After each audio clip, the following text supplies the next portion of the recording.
No, no. Or just get a sheet of paper and just write their name on the other side.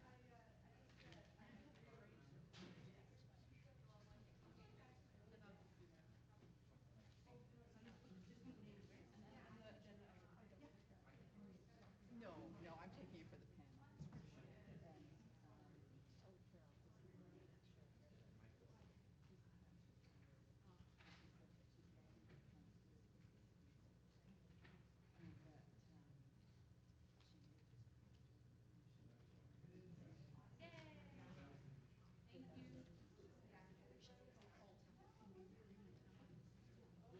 Primarily the staff is the, that's for staff, this is for staff over there. But on the side where we are, is it right there? Yeah. Oh, is that the fence? Morning. Yeah. You saw me, I'm gonna do a little overhead checking at it later. No, because usually staff and agrees. No, no, because normally we're actually short one as Yes, the short shiner head on. yes, yes. Yes, yes.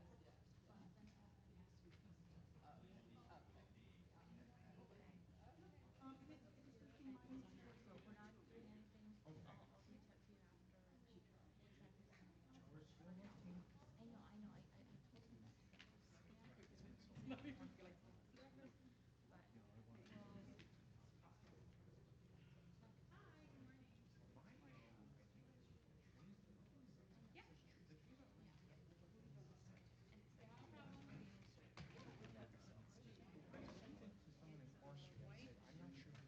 White goes to the chair, yellow goes to Francine, and I think stays with us.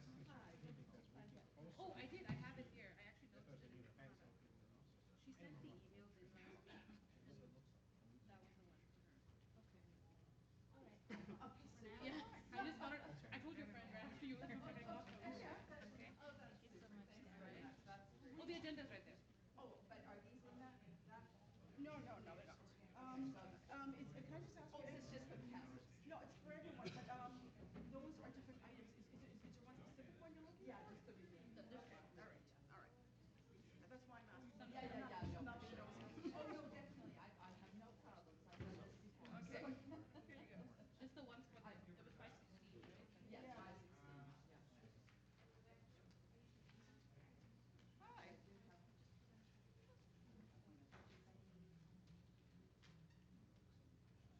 What,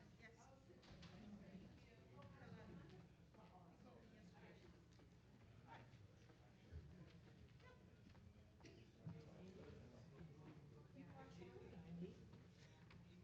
I need IT. Yes, I love having a paper copy. Not to worry, we're trying to save paper here too. I need to switch this. Yes,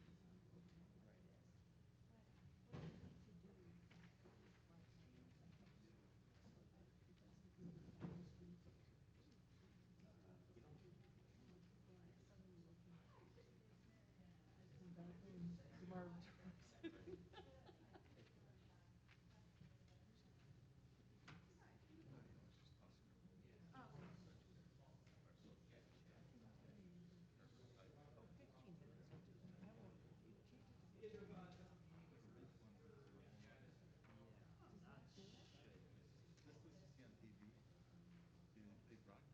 In a couple of days, we'll let you know.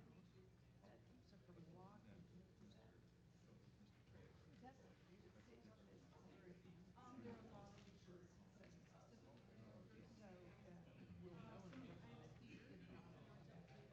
Okay.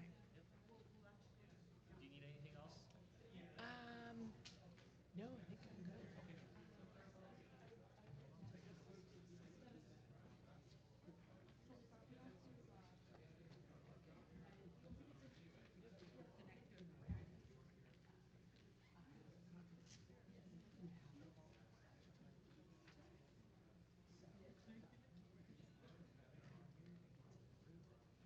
Too late.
morning, everybody, councillors, members of the public. We have quorum. I'd like to call this meeting of the North York Community Council to order. Welcome members of the committee and, of course, members of the public. We acknowledge the land we are meeting on is the traditional territory of many nations, including the Mississauga of the Credit, the Anishinaabe, the Chippewa, the Haudenosaunee. The Wendat peoples is now home to many diverse First Nations, Inuit, and Métis people. We also acknowledge that Toronto is covered by Treaty 13 with the Mississauga of the Credit. Of course, you can follow the proceedings on your computer, tablet, or smartphone at toronto.ca/council, and these sessions are also being videotaped. Are there any declarations of interest under the Municipal Conflict of Interest Act? None? Can I have a motion to adopt the minutes of the previous meeting? Councillor Carroll. All those in favor? Opposed? That is carried. So let's run through the untimed items. We can start at 5.3. Councillor Cole, preliminary report zoning bylaw amendment application 340 St. Clements Avenue. What would you like to do with that one? Staff recommendations moved. All those in favor? Opposed? That is carried. 5.4, Councillor Robinson. I'll hold that item down. I assume she's on her way.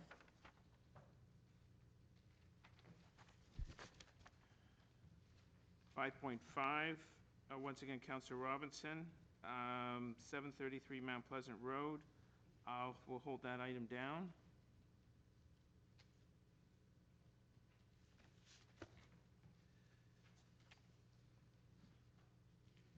5.6, Councillor Fillion. I don't. He has a motion.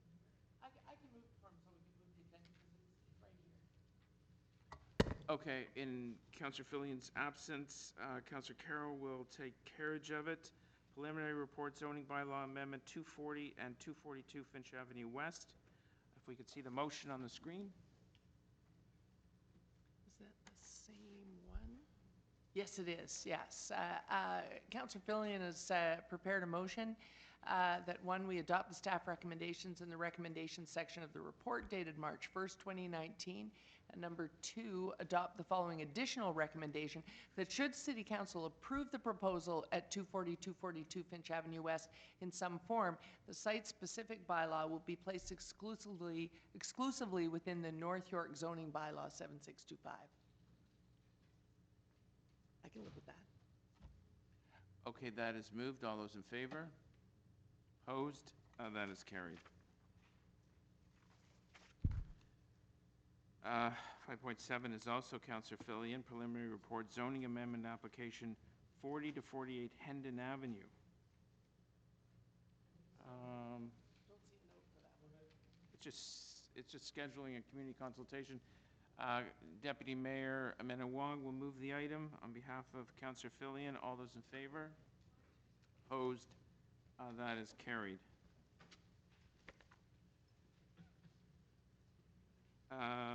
5.8, traffic calming Brucewood Crescent. Councillor Cole. Staff recommendations move to poll. All those in favor? Opposed? That is carried.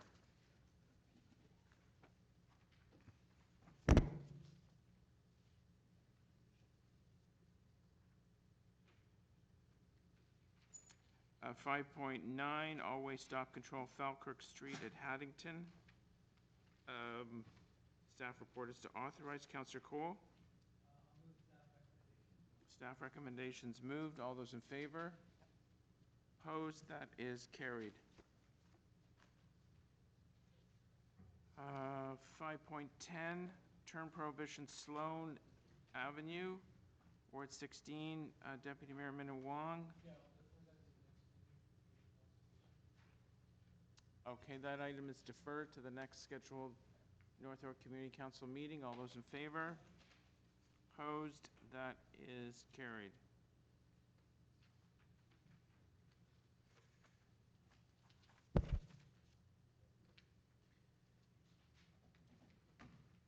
511, Deputy Merriman and Wang, Eglinton Crosstown Light Rail Transit Temporary Traffic Regulation Amendments. Those moved by the local councillor regarding the Eglinton Crosstown. Those in favor? Other than me? Other than me? I'm Oppo- moving it. I'm in favor. Oh, okay, okay, those are carried.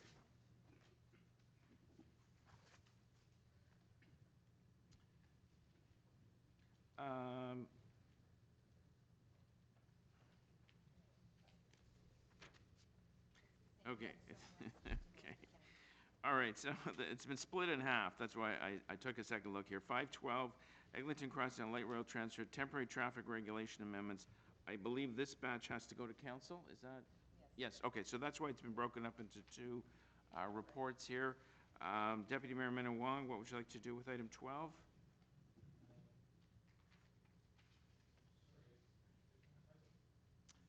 Eglinton Crosstown Light Rail Transit Temporary Traffic Regulation Amendments. Eglinton these are the ones Avenue, going to council. Avenue East, they broke it into two reports.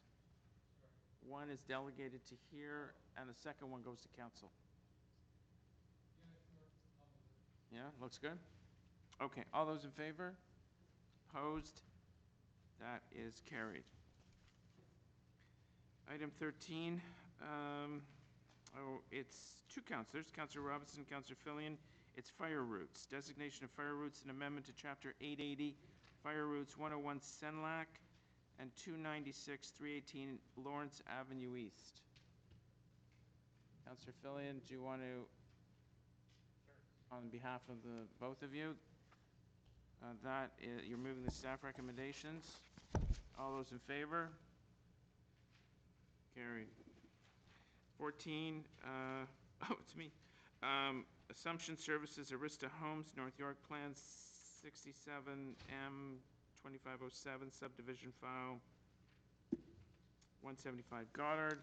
And I will move the recommendations. I'm sure the community will be very relieved at this. All those in favor?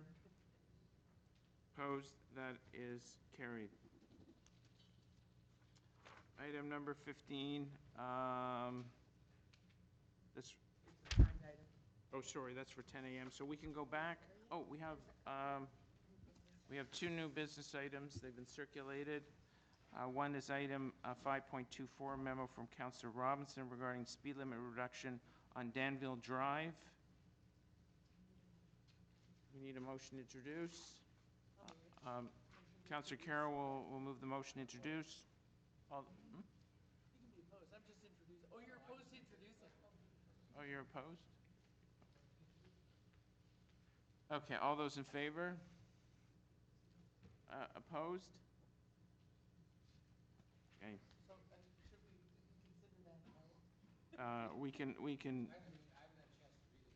It's introduced, held, and to be circulated.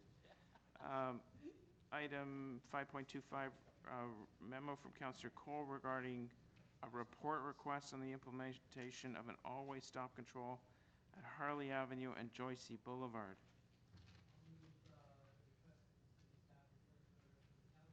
The first, Councillor Cole, it's just introduced.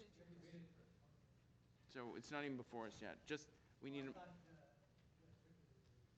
we need a motion to introduce. Okay. The Vice Chair will do that.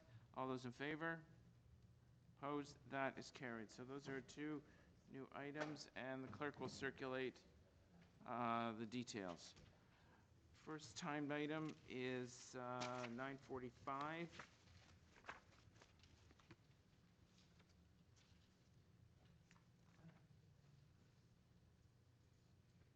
We're ahead of schedule.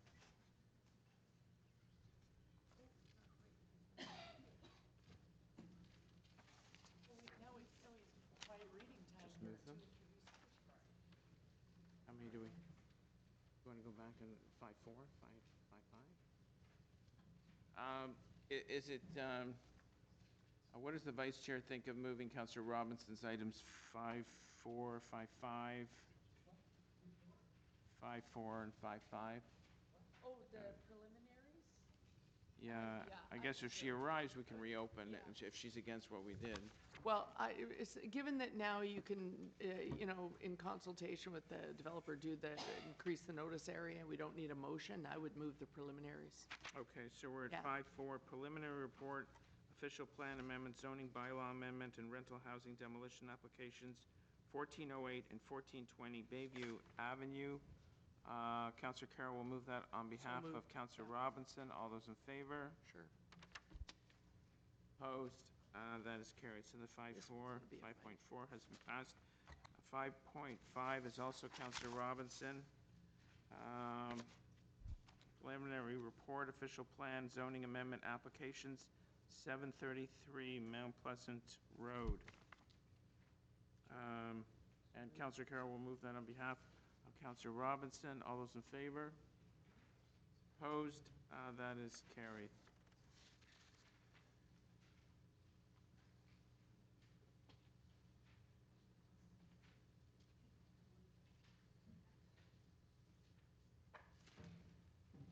So the added items have been circulated. We can deal with those because we're still just ahead of 9:45, the first timed item.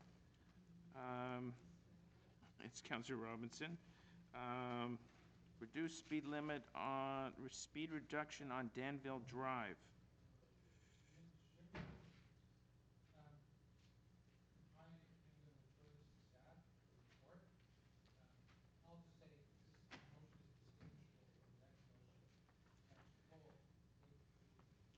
Safety, transportation-related safety concern. Councillor Cole does the right thing, and he asks for the staff to prepare a report. This is kind of like a fast and loose motion that just says, go ahead and do it. And I just think it's a bad practice for us to say that we're transportation experts and we should just be implementing. There should be some background material before we take these decisions. Okay, so that's a motion. If there was a report here recommending it, or even if there was a report here saying it wasn't proper, we could have that debate, but at least we would have the information in front of us. Okay, so first of all, were there any questions to staff? Okay, I'll ask the question to staff. Okay.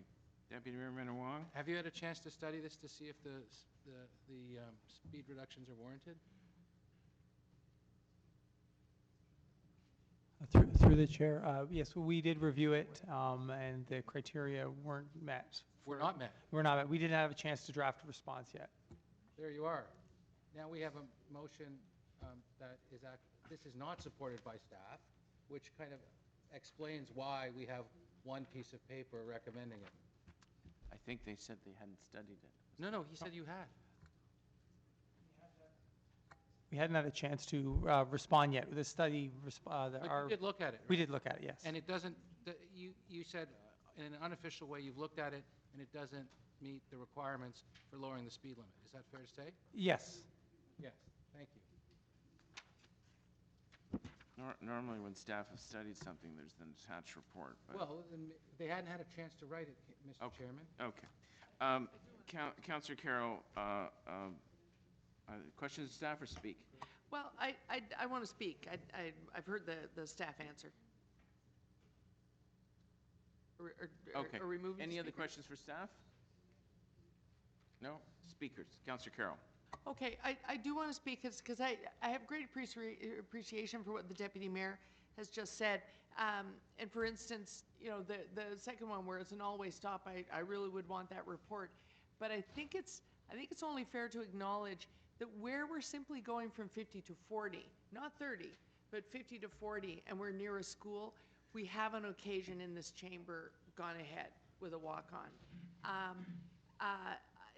That being the case, if we know that it's Councillor Robinson's intention to appear this morning, she's just been delayed, I would prefer to stand it down until she arrived. But I leave it in your hands, Mr. Chair. I don't know if you know whether or not we expect her. I thought this would be an easy one. We can hold it down. I will support the deputy minister. I think he moved a motion that he'd like to refer it to staff for a report. Yeah, And I'll support that motion, but I just want to go on the record as saying that we have on occasion done this when it's near a school and we're only going from 50 to 40, not 50 to 30. And so that's a trend that's emerging within our district, and I think we have to acknowledge that. I don't think the council was trying to do anything underhand. She was following something that we have done a couple of times. But if a motion is here now saying we'd like to adhere to our practice and get the report, I'll support it. Yeah. Information. I have a question for staff, then we'll go back to Prima speakers. facie, this is actually, this becomes actually a matter of principle. In the matter of principle, prima facie, we have the facts, but the staff were asked to look at this. They did. It came back negative. They haven't had a chance to write the report yet. In advance of a negative report, we get a one-pager that says, put it forward anyway. Prima facie, without the counselor here, it looks like that there's a fast one going on here. And no, I'm just saying that the staff have already done it. The counselor probably knows. I'm saying prima facie, there's information that suggests that there's some funny business going on here, and that's one of the reasons why I'd like to see a report. All right, I would just ask a couple quick questions to staff. Is this in a school safety zone? I see the list of three schools. Through the chair, no, it's not in a school safety zone. There are school children that use this street, but is not directly adjacent to or abutting a school. So would it come under a Vision Zero city policy of reducing speed limits in school zones? Through the chair, yes, there is an existing policy for reducing the speed limits to 40 kilometers an hour, which was approved by City Council, and that was what was used to evaluate this street. Now, I would note that the policies are being reviewed with a Vision Zero lens, but right now that is the existing policy. And would this Danville Drive between Upper Highland Crescent and Fenn Avenue qualify as part of a school safety zone under the Vision Zero policy? No, there is no specific Vision Zero policy. There is a 40K policy, which is what was applied. Certainly, the Vision Zero lens will be used to evaluate all policies and practices used by transportation services, but there's nothing in place at this present time that would result in a positive staff recommendation. Okay, fair enough. Councillor Fillion. Mr. Chair, it's unusual that we're dealing with this without the councillor here. If she wasn't coming, she would have contacted someone and left some instructions. So presumably she's coming. We should just hold this down, and then she can give her reasons why she's moved it. Okay. As I said, I didn't think this would be so divisive, but we will let's hold it down till Councillor Robinson arrives. Maybe the next item, 25, is a little easier. It's asking for a report. Councillor Cole, do you want to speak to the item, or? Yeah, I just want to ask the report request May 22nd to implement an always stop control at Harley and Joycey Boulevard. All in favor? Okay. Okay, you want to vote on it? No questions to staff? No speakers? All those in favor? That one was a lot easier. If only life was always that easy. Okay, we can go to timed items because it is past 9:45. The first timed item is 5.1. It's actually in my ward, and we have a deputant here. Hello, Goods? Hello, Goods?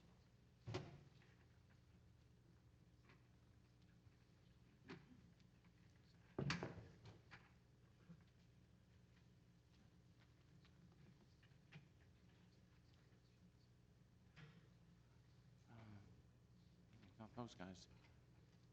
Is there a Hello Goods in the audience? She signed up to depute. I don't see her name. No? Okay. I'm going to move the staff recommendations.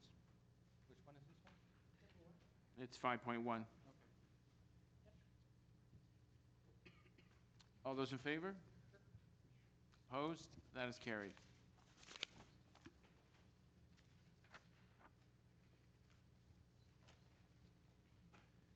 Five point two, Councillor Cole, final report zoning amendment application, 1202, 1204 Avenue Road. We do have speakers on the item.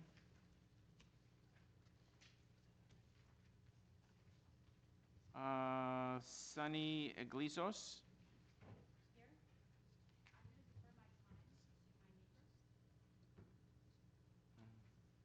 my time to my neighbors. Okay. Are you on the list? Your neighbor is? Yeah. Okay. Okay. That's fine. You're welcome.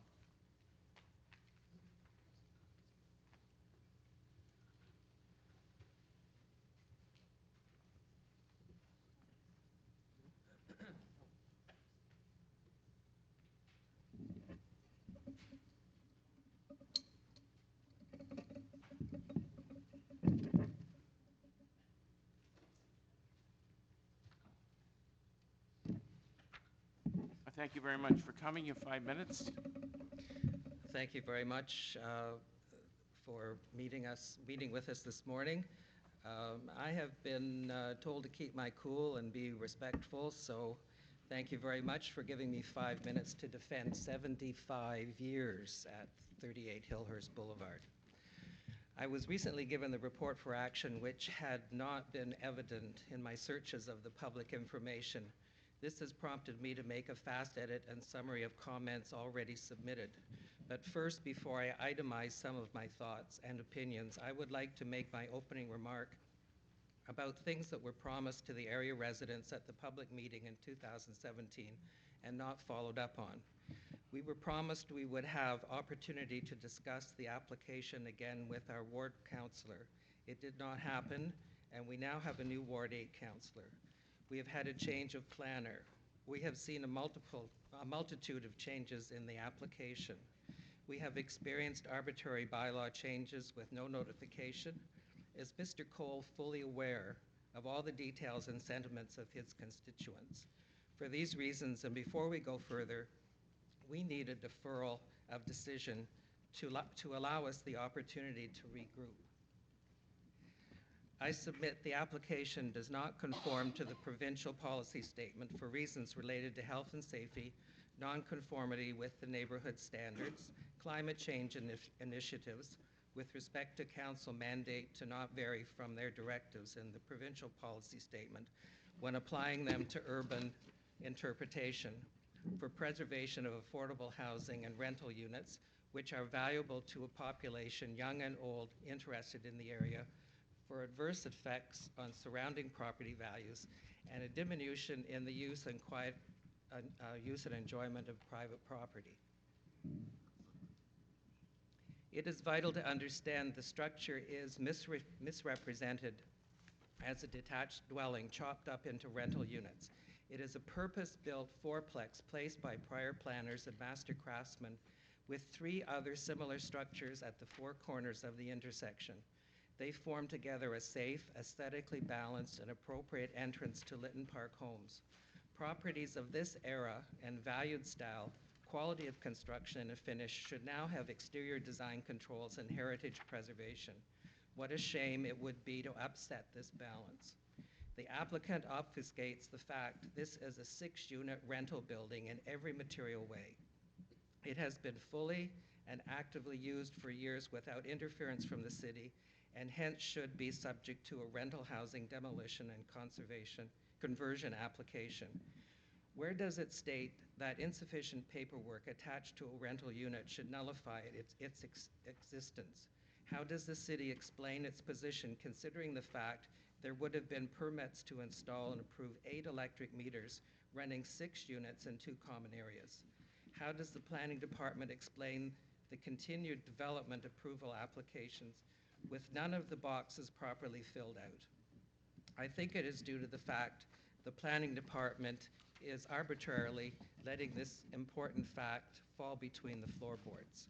It should be noted that none of the applications except the one in 2016 have been signed. The applicant in 2016 did not answer all the required questions and submitted a falsehood about residency. In my opinion, the applicant should have been dismissed and not received by the planning department again. This should be an established policy. If the bird in the barnyard clucks, has feathers like a chicken, and lays the consumable egg, it is a chicken regardless of legitimacy and parentage. Why did both the Goldberg and Boosfield planning rationales hide the fact that they were 8 meters from the public? Mr. Laurendale claimed at the public meeting he did not know, as he had not been to the building. Ms. Allen cropped the image of the meters out of picture number 6 in her supplement to the document. I have photographic representation of this, as well as others issues not mentioned. This photograph shows 8 meters affixed to the side of the building, 6 units, 2 common areas. I submit that the City of Toronto has not provided adequate information to the public. There was a committee struck to mediate differences, and the belief was there would be another public meeting to discuss any possible revisions. That committee reported to me after the initial meeting there was no further dialogue or material forthcoming, and so it dissolved. Contrary to the notation in the Boosfield letter, there has been no dialogue with the Lytton Park Association or meeting at Councillor Carmichael Grebb's office. You're over 5 minutes. If you could wrap I up. have permission to eat into the time of the next 2. No, you can't. You can't inherit the time of a deputant who has decided to forego the deputation. Well, then I wish should life was really like that, but I would like to wind up then by saying that for a lot of reasons that I have outlined in examining all the documentation, this decision of committee to council should be deferred until we've had proper time to reevaluate with our councillor. fair enough. Any questions for the deputant? Councillor Cole? Have you contacted my office asking for a meeting? Yes. Over 2.5 months ago, I wrote you a long letter. And I wrote the mayor's office, and I wrote the chief planner, and I received no response. So you did send a letter? I sent a written letter via received no post response. to you. Did you phone my office?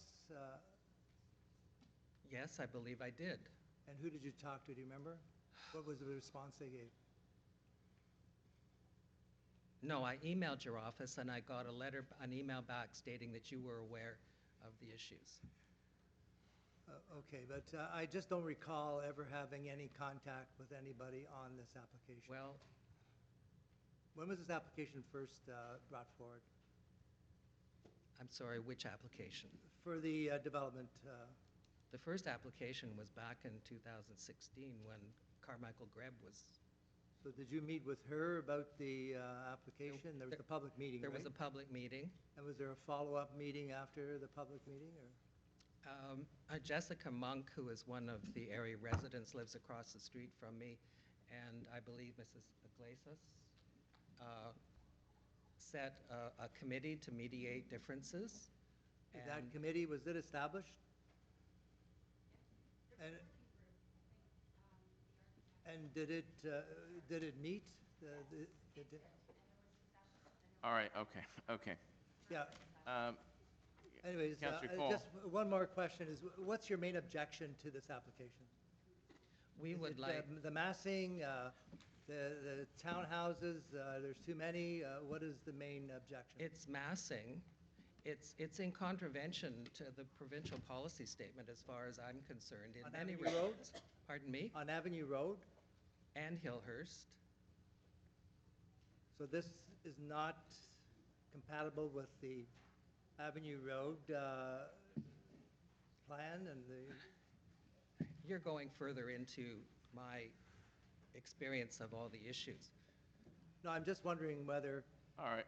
Anyways. This is an offline discussion. Okay, thank you. Yeah.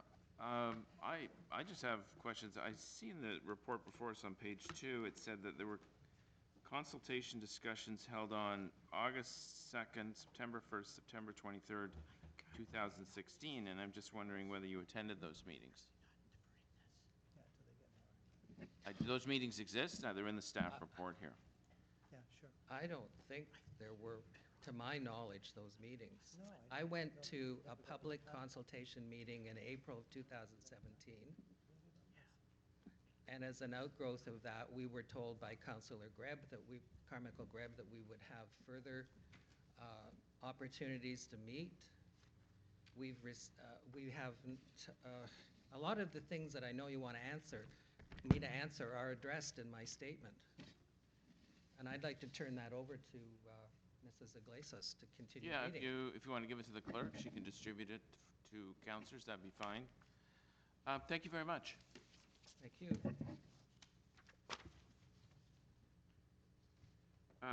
Caitlin Allen? From Bosefields. Are you the applicant? Yes.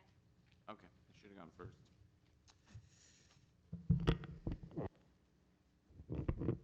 Thank you for coming. You have 5 minutes. Okay, so good morning, Mr. Chair.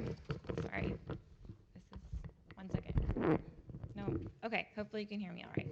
So, good morning, my name is Caitlin Allen, and I'm an associate at Bosefields Inc., and Bosefields are the planning consultants for 3 Arc Developments Inc., who are the owners, with regards to this property at 1202 to 1204 Avenue Road. It's located at the northwest corner of Avenue and Hillhurst, about 900 meters north of Eglinton Avenue and the future Avenue Crosstown station. So I'm here with the owner and members of the consulting team, including Limor Benmore Mizrahi, the architect, John Barrington from BA Group, the traffic consultant, and Puya Hagashanas, the engineering consultant. So just as some background, in November of 2016, the previous owner filed an application to develop the property with a series of townhouses. Staff had identified some concerns with that application, and at that point it wasn't brought forward for approval. And but then in January of 2018, over 2 years later, 3 Arc Properties purchased the property. And since that time, the new owner's been working closely with city staff to resolve all of their identified concerns. And accordingly, before you today is a staff report recommending approval subject to certain conditions. So as a high-level statement, my client would like to thank staff for all their work and to advise Community Council they are in full support of the recommendations. There's one minor item just with regards to the bylaw reference in recommendation 1, but we can speak to that after this. So yeah, the proposal being recommended to you today has been revised to respond to planning staff's direction with respect to site organization, massing, height, and setbacks. Key elements of the proposed development are conformity with the neighborhood's policies in the official plan, the introduction of a modest level of intensification, so 7 3-bedroom units, on a major road which is well served by transit, and where there is an established pattern of intensification on corner sites. That includes Avenue in Lytton, Avenue in Strathallan, and Avenue in Briar Hill. The proposal respects the maximum height restrictions within the neighborhood's designation and provides appropriate setbacks and landscaping along Hillhurst Avenue, and Avenue Road, which will result in improved streetscapes. Provides for a new sidewalk. It also provides for a new secondary suite, which could be a rental unit and contribute to the rental market, and includes a Section 37 contribution for affordable housing. So in summary, we appreciate all the work staff has put into this application and request you adopt their recommendations. We'll continue to work with city staff to refine the bylaws to ensure they are consistent with the plans that staff have reviewed and support. And as I've said, I'm here with the applicant group to answer any specific questions Community Council may have or other members of the public, and certainly, Mr. Gamage went in response to some of Mr. Gamage's comments as well, or other speakers today. Okay, thank you very much. Questions for the deputant? No? I just have one. When did the property change hands? January of 2018. So the consultations that took place on August 2nd, September 1st, and September 23rd in 2016 were under the direction of the previous owner. Correct. Okay, thank you very much.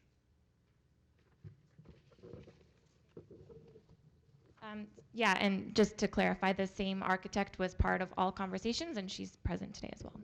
Okay, fair enough, thank you. Robert Vitalis?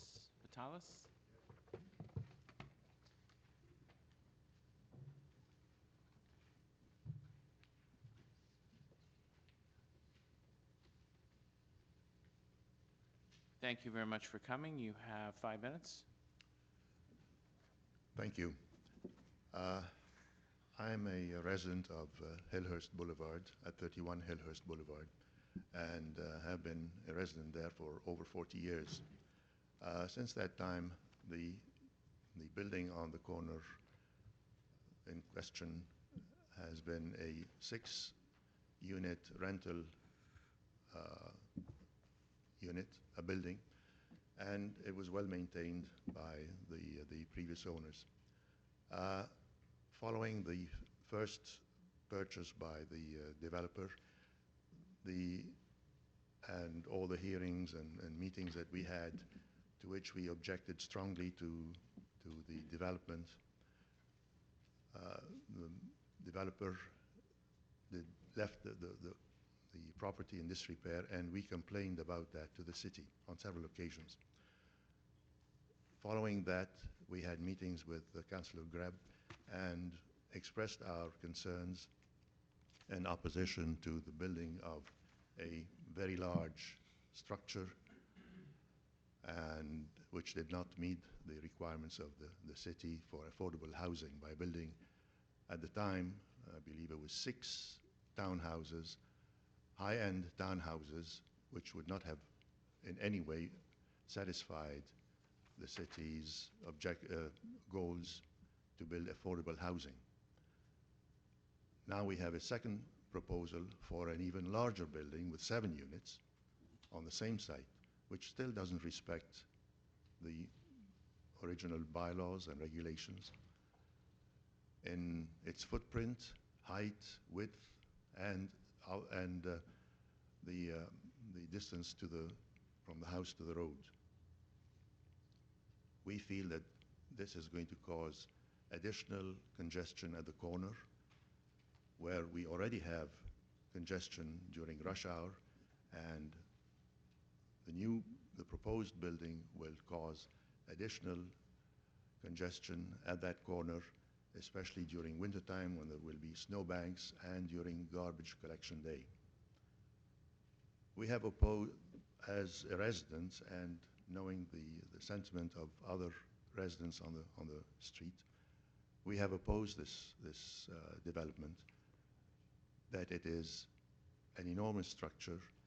It does not fit in with the rest of the neighborhood in terms of the architecture, the height, and the distance, the offset from the road, and we feel that it does not respect the basic requirements that the city has established for building in this area, and therefore we strongly oppose it and object to having this monstrous structure built on the corner of that intersection.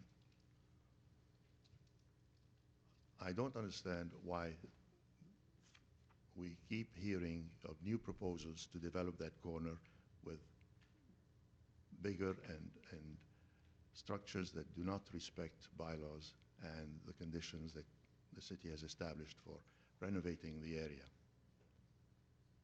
And therefore, we would like to ask for a deferral of any decision regarding this issue until such time as we have an opportunity of meeting with our present councillor, Mr. Michael Coll, to explain and show him why we object to this massive development on the corner.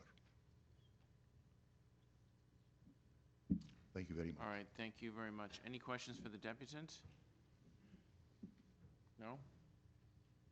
Is there anyone else in the audience? Thank you very much. Thank you. Is there anyone else in the audience that like to speak to this item? My list has been exhausted.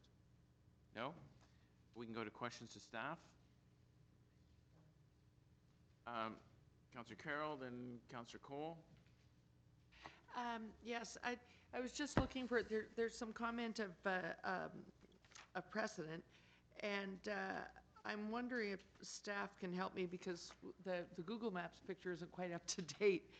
But, you know, we understand these townhouse developments sort of, they do happen. I see one similar to what's been applied for a couple of blocks north. There's also a construction site 1 block north at Avenue and Lytton in the Google Maps. Is that a similar type of development? Yes, that's correct. There are several townhouse developments in the area. There's one at the southeast corner of Lytton and Avenue Road, and that was approved by the Ontario Municipal Board. And there's one also at the southwest corner of Lytton and Avenue Road. And so I note that in the report, you were careful to show us the zoning map. You've now sort of sent the message that you wouldn't want to see these continuing on down the block. They have to be close to Avenue Road. Yes, that is correct. We actually did an open house for this area. We met with the residents to talk about soft sites along Avenue Road between Eglinton Avenue West and Lawrence Avenue West, which is entirely within a neighborhood designation. That is to the south. We had done some other consultation on the section of Avenue Road to the north, which is actually was subject to an avenue study. Thank you. Okay, those are my questions. Thanks. Thank you, Councillor Carroll. Councillor Cole? Just to staff, in terms of what is the permissible height on Avenue Road here? How many stories? How many meters?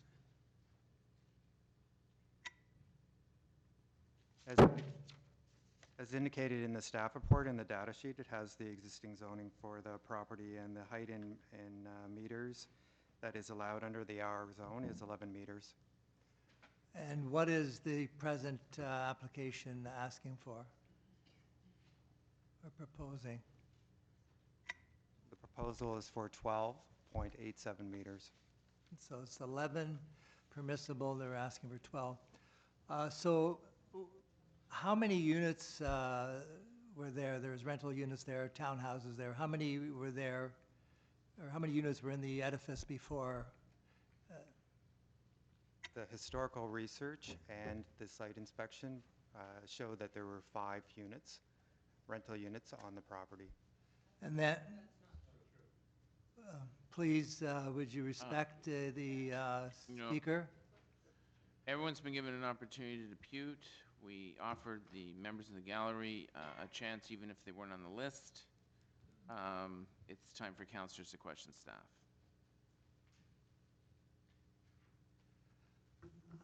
In terms of the, so how many townhouses or units are now proposed for the site? There's 7 3-story townhouses being proposed with this development. 3-story townhouses. Yes. And there was an original proposal back in 2016.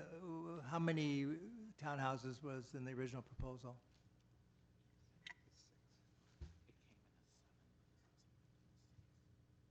The original application came in at 7, and it was amended to 6 units under the previous owner. Okay. And in terms of the precedent, in terms of the other applications that have gone to the Ontario Municipal Board or the LPAT, what is the type of application that's already or has been at the LPAT or OMB? What's been there before? How many applications have gone to the Ontario Municipal Board? We had the one application, as I referenced, which is the southeast corner of Lytton and Avenue Road that went to the Ontario Municipal Board. And we, in terms of this area from Eglinton Avenue West to Lawrence Avenue West, there is another development application which you have now seen the preliminary report on at Mount Clements, St. Clements and Avenue Road. And has there been any decisions made at the Ontario Municipal Board in terms of any of the applications in recent times? The application that was at Lytton Boulevard is not a recent application. A proposal has been built for several years. We have 368 Briar Hill, which was a settlement that came before council. It was before LPAT. Yeah, and what was that for? What was that unit or that application for? How many stories? 6 units and 3 stories. On Avenue Road? At the corner of Briar Hill and Avenue Road. So that was already decided upon by the Ontario Municipal Board, allowing the 3 stories? It was a settlement that came before City Council. Okay. Okay, in terms of the process here, the concern about not being aware of this latest application, there was a public meeting originally, there was this working group. Has there been any follow-up with the community in terms of this new application and the ongoing process? The nature of the application has not changed significantly. We had one community meeting, as indicated, in April 20th, 2017. And there's been correspondence with the residents recently on the application, and that's been the extent of the most recent consultation. And has there been any, I guess there's a working group that was struck, has there been any meeting with staff with the working group that was struck by the previous councillor? No, there's been no recent consultation on this application. Yeah, if I could just sum up, Mr. Chair. I certainly think that there are... Councillor Cole, are you speaking now? Yeah. Well, we haven't finished up questions to staff. Are there any other questions to staff?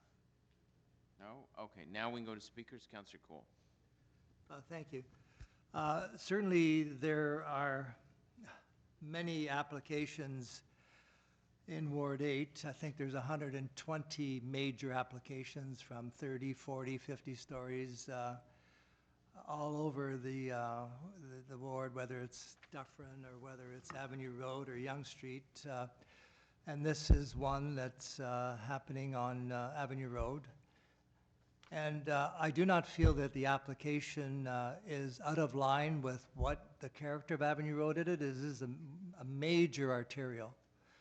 And we need, obviously, to look at our major arterials as sources of updating our housing. And I don't find this to be way out of line. You know, there could be more significant height here. There could be 10, 12 stories applied for. So I don't find it out of line, but I do have problems with the fact is that the community has not been consulted, and for whatever reasons, I haven't had no calls at my office asking for a meeting from the working group or anybody. There was a letter, I guess, but I certainly wasn't aware of the letter. And but I would have liked to have met with people on it to see what their thoughts were. Because I think they have a right to feel there is a proper process. So I would like to defer this to meet with staff and that working group that was struck, I should say, and to go over some of the concerns that the community has and to basically clarify some of these concerns that they do have. Because I think they obviously have a stake living there for so many years, and they're worried about the future of their street, Hillhurst. I think most of the concerns come from Hillhurst. So I would like to defer this, and I would like staff to set up a meeting with myself and the working group, our community representatives, and to discuss this application for the time being, to be deferred until then that occurs.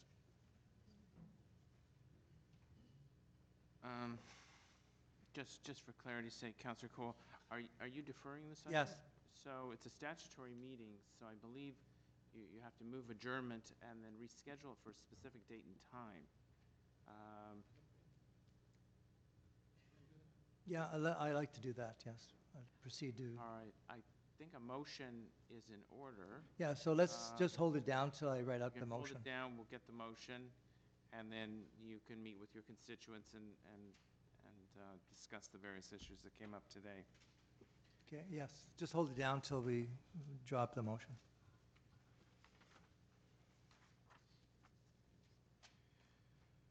Okay, we're at another timed item, item number 15.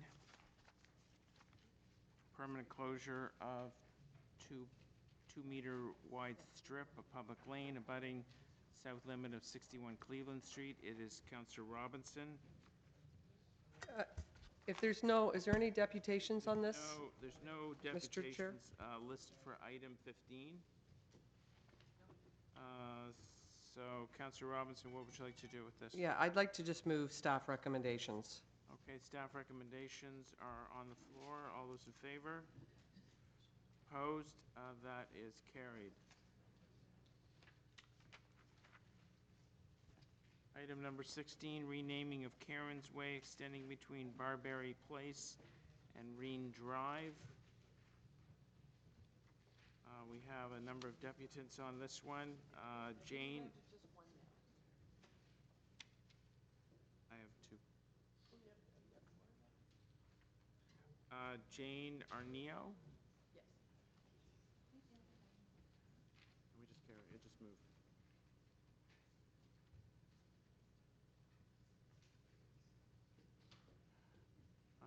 Jane Arneo. You have 5 minutes. Thank you very much for coming.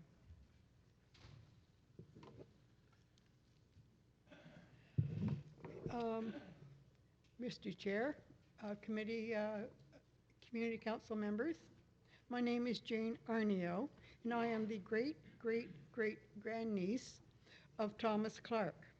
Thomas Clark's older brother, John, was my great-great-great-grandfather, and I am led to believe that a third brother, Robert, had a place of business in Hogs Hollow. I humbly petition the North York Community Council to accept the application for renaming the street between Reen Drive and Barbary Place as Thomas Clark Way, located in Ward 17. I believe it is desirable that this roadway be named for Thomas Clark, the North York pioneer who owned the land on which this roadway is located and who lived with and raised his family for many, many years just around the corner. In 1842, Thomas Clark purchased the farmstead, which is Lot 15, Concession 2, York Township East, bounded by Shepherd Avenue on the north, Bayview on the west, and Leslie on the east. He lived at this location until 1884, when he retired and sold the property. He built the house that is now located on Barbary Place about 1855.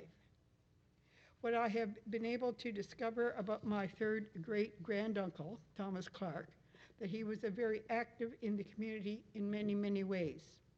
He was very active. He was a very active member of the Wesleyan Methodist Church and sold land close to Leslie Street, where the Leslie Methodist Church was erected. And I believe the church was located where the Leslie Street bus bays are today. Thomas Clark was interested in the education of children of the area and sold a small portion of his land on which a school was built. The documentation that Thomas Clark served as a township councillor, it is well documented that Thomas Clark served as a township councillor on many occasions.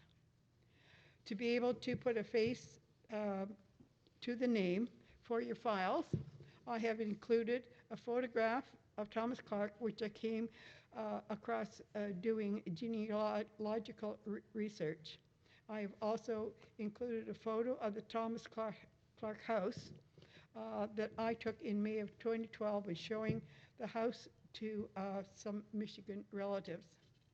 Mary Ann Cross of the North York Community Preservation Council has competently and will competently summarize the historical background of my third great-granduncle, Thomas Clark, in which material you received prior to the meeting, respectfully submitted. And here's the picture of Thomas Clark and a picture. Put it on the overhead, please. And this is it's a house, and it is, I believe, it has historical designation.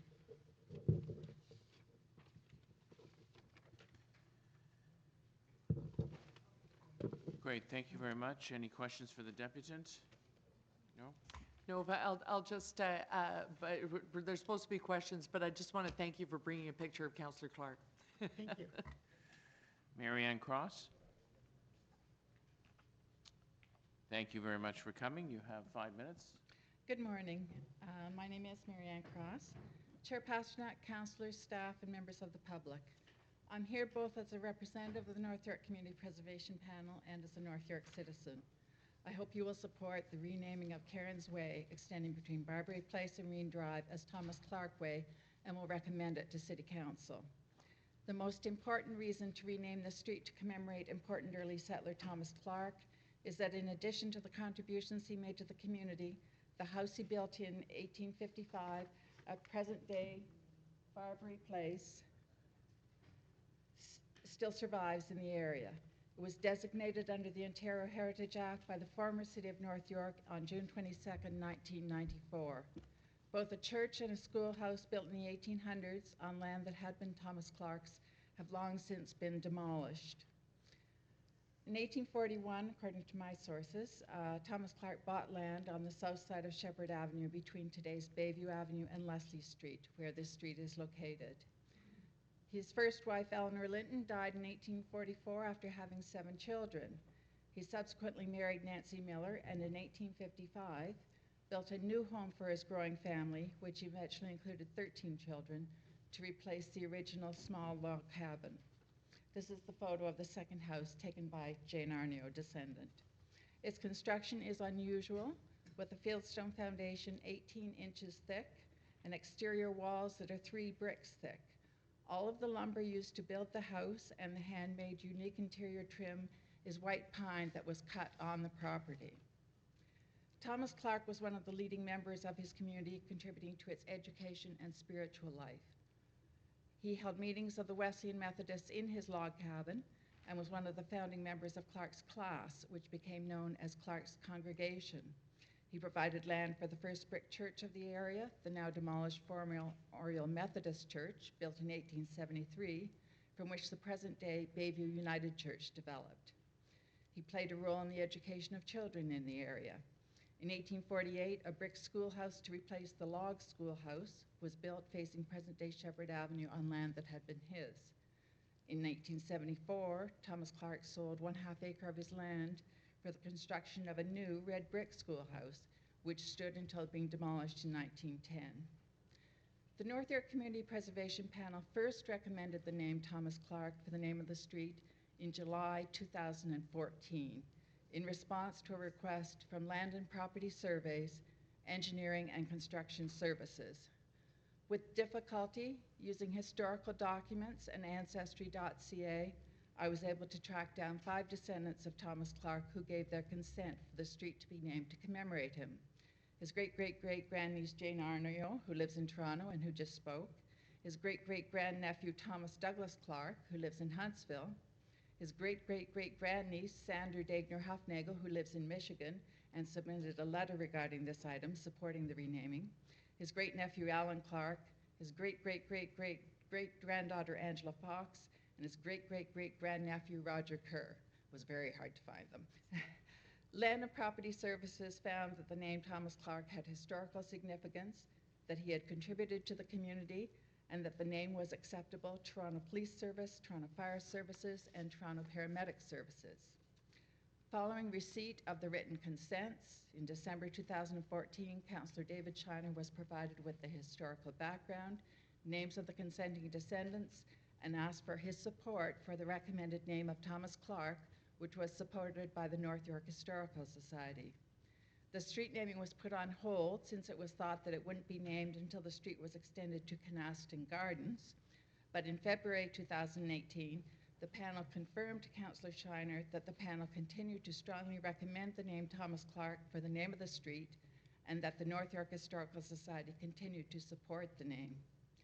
On July 4th, 2018, Councillor Shiner added the new item, naming of an unassumed street between Reen Drive and Barbary Place as Karen's Way, to the agenda of the North York Community Council meeting. Since the North York Community Preservation Panel was unaware that this naming was going to be discussed, no member of the panel was at the meeting to present the alternative name of Thomas Clark. It would be very fitting for the unassumed street between Barbary Place and Reen Drive to be renamed, to commemorate pioneer Thomas Clark, who contributed so much to the community at the time and into the future, and whose 1855 house near the street is the only remaining building from the area's pioneer past. It should be noted that I was in contact with Anna Mlishalik from Land and Property Services, and she contacted Transportation Services, who said that no signs have been built in the name of Karen's Way. I hope that the North York Community Council will support this renaming and recommend it to City Council. Thank you for the opportunity to speak. Thank you very much. Any questions for the deputant? No? Okay. Thank you very much. Questions for staff?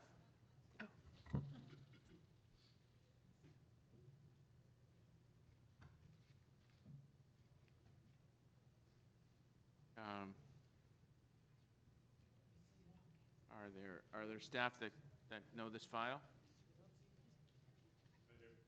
Oh. Do you want to come to the floor, or?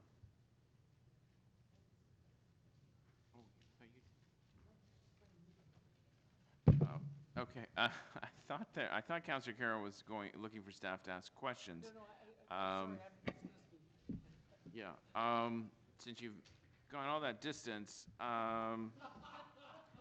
I feel this enormous obligation to ask something. The report actually says to reject the renaming. Is this your report? Yes. The reason it says to reject is because a renaming at this time would be not in compliance with the street naming policy. Street naming policy says any street that's named cannot be renamed within 10 years. So that's the reason for the recommendation to reject. The actual proposed name, Thomas Clark, is in compliance.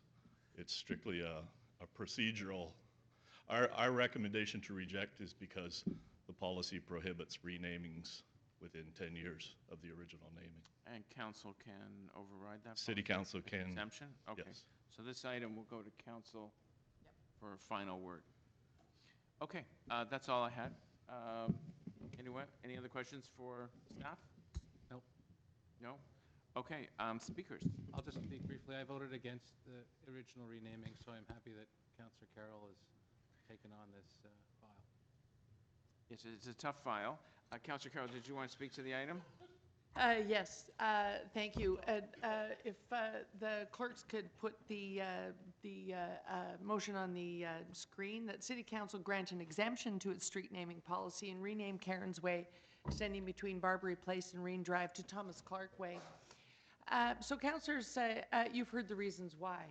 There's a strong heritage argument here. I have an even more beautiful picture of Thomas Clark House. But you should know that the street naming policy has a number of steps in it. And save and except the 10-year rule, the steps have been followed. The street in question fronts onto condos. I want to thank not only preservation, but my staff. I heard immediately in canvassing this neighborhood before the election that the community was upset about this. And my staff proactively went forward to ask the people who will be immediately affected on the street, because that's part of our policy. Even if 10 years had passed, you got to go to the residents of the street and say, we're thinking of changing this name. Those that didn't know it would be named Karen's, that it had been a walked-on motion, had named it Karen's Way, became upset because they were finding out for the first time that the name they thought was coming was now not coming. And those that knew about it were absolutely in support of please giving it the proper heritage name we anticipated coming.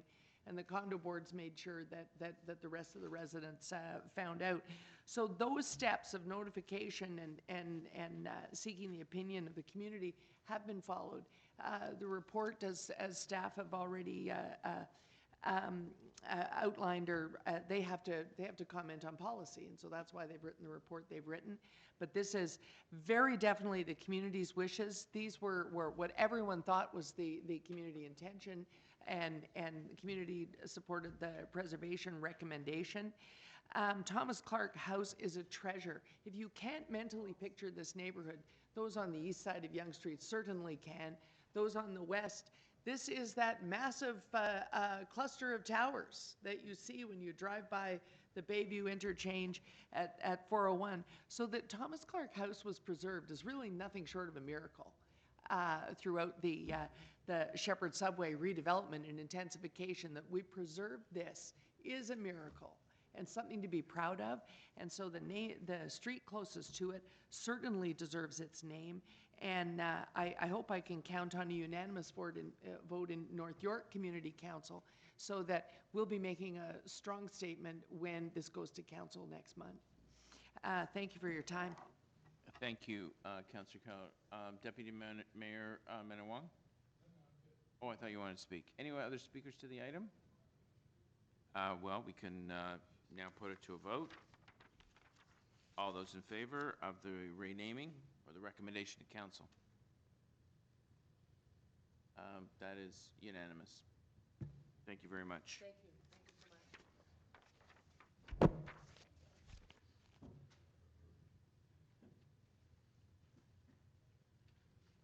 Item number 17, naming of an existing public lane north of Andreen Road, east of Bayview Avenue. Councillor Robinson.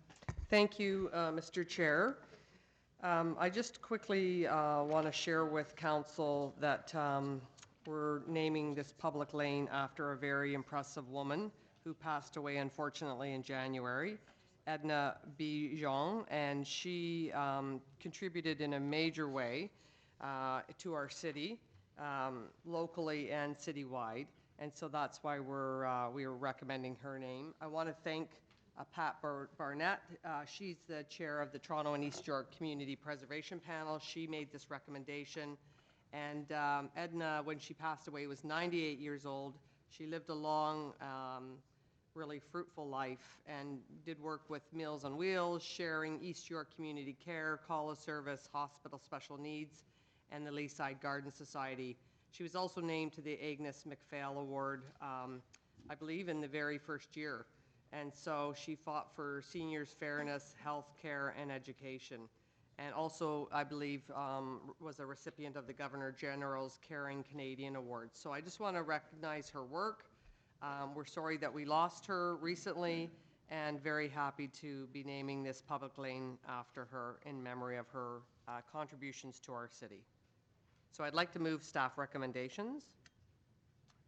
Thank you very much, Councillor Robinson. Any other speakers on the item? No? The recommendations are moved. Those in favor? Opposed? Carried.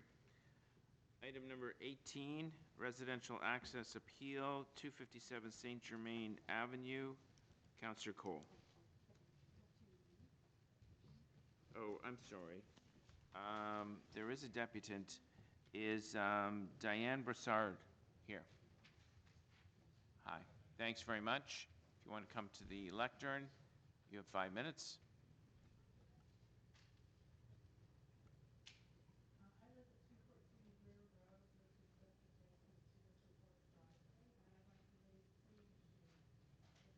has to do with a sign that, there's a school half a block away, and the school sign is right where the driveway is proposed to go. It's not too clear where the sign would be moved to. There's not a lot of green space along that block. Second issue has to do with the green space. It's currently green space, and it would be turned into asphalt. Can you guys hear me all right? Yeah, we can hear you. And the third issue is the one that we wrote in about. My husband, David Hampson, and I wrote a letter concerning this issue, which is that the proposed driveway is a couple of feet from our living room windows and also not far from the bedroom windows, and we don't want an idling vehicle sitting there that close to our house. So we would oppose this driveway. That's all I have to say. Okay, thank you very much. Any questions for the deputant? No? Okay, thank you very much. Is there anyone else here who's speaking to this item? No? Councillor Cole.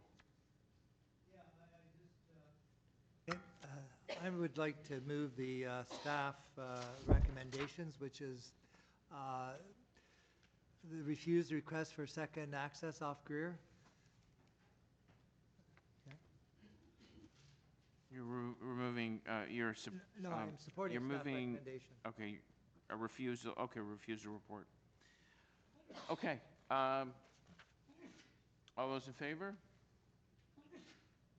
Bless you over there. Opposed? That is carried.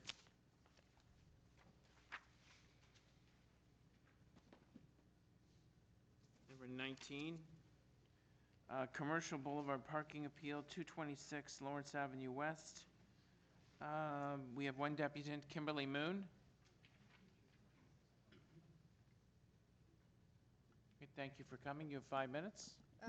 Good morning, everyone. My name is Kimberly Moon, new owner of 226 Lawrence Avenue West. I can tell you that I won't be able to give you eloquent speech just like everyone else, just lack of information, knowledge, experience. Now, original application was filed by previous owner, Dr. Ford, our current tenant, and also appealed by him as well.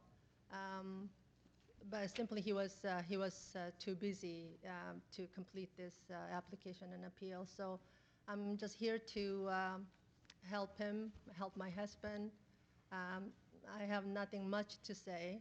It's just that I'm just asking you to grant the appeal. That's all I can say. Thank you. All right, thank you very much. Were there any questions for the deputant?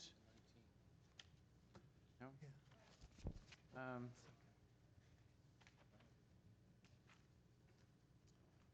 So any questions for staff? Councillor Cole, what would you like to do on this item? I'd like to support the staff report, to deny the request for boulevard parking. Okay. Can I ask you the reason? I'm sorry. Yeah, so there were no questions for the deputant. So thank you. Thank you very much. I'm sorry, Councillor Cole, I just sort of I missed want to what move you the were report. wanting to do on this item. I could, what the staff report says, there's already parking available according to the staff report, and then we're trying to keep as much green space on Lawrence Avenue as much as possible. This would remove more green open space, so we've got adequate parking behind. So staff is saying not to support it, and I support the staff in it. You're moving recommendation 1, deny? Yes. Number 2 is conditions. And then there's alternate recs in the body of the Okay. Yes. So you're moving recommendations 1 and 2? Yes. Okay. I hope everybody knows what they're voting on. Yeah, no, I know. Can you just clarify? Yeah. Oh, okay, so we've got a little bit of a crisis here. Yeah, we can So- have, if I could have staff just explain the application here, why it's being denied? Um, Yes. Yes, staff's position on this matter was it did not follow policy and that Lawrence is a major arterial, and as such, it does not comply with the policy. Notwithstanding, it is an existing condition, and there were other reasons, hence the alternate recommendations given in the body of the report. So could you just explain that the applicant was asking for boulevard parking, basically, right? Through the chair, yes, that's correct. And does the applicant have, is there parking in the rear of the property?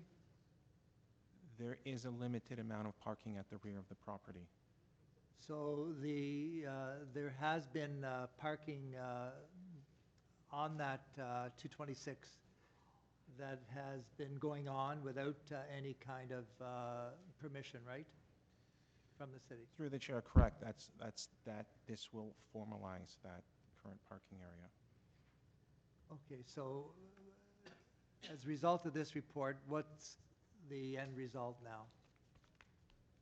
If the recommendations are approved, then they will no longer be able to use that space and it will be physically blocked off. So they will not be able to use it, and they will have to also install barriers to prevent people from parking. Through the chair, that's correct. That is recommendation 2. And one of the reasons for that, besides the paving over of because these are residential areas still on Lawrence, right? Through the chair, that's correct. The adjacent area to the east is residential with driveways directly Yeah. on Lawrence. And we're also trying to limit the backing up or whatever it is, the access and egress of cars on Lawrence Avenue, right, which is a major arterial. That's correct. Vehicles accessing that street would be a potential concern if they were reversing.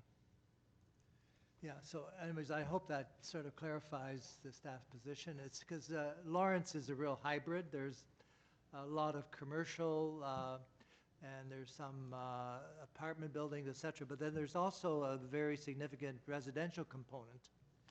And with driveways backing up onto Lawrence, so it causes some real safety concerns on an ongoing basis, and it's a major bus route, et cetera. So that's why I support the staff recommendation. Alrighty, okay, so there's 2 parts to it. There's a denial, he's moving denial, and some other requests about barriers. So that's what's before us, Yes. the I'm moving items 1 and 2. 1 and 2, the full staff report. Okay. Those in favor? Opposed? That is carried.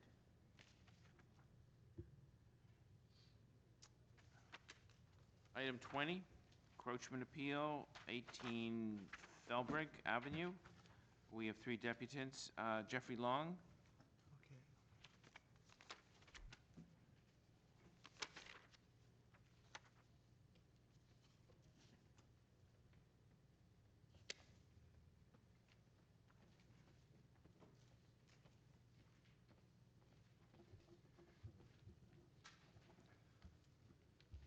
Mr. Long?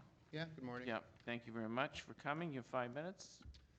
Okay, well, I bought the house in October and it already had this fence, so I'm just brought the builder along with me to discuss the possible leaving the fence because it's already built and it's not really setting precedent in the neighborhood. I know my neighbor is concerned about traffic and he talked a lot about his wife backing into a busy street.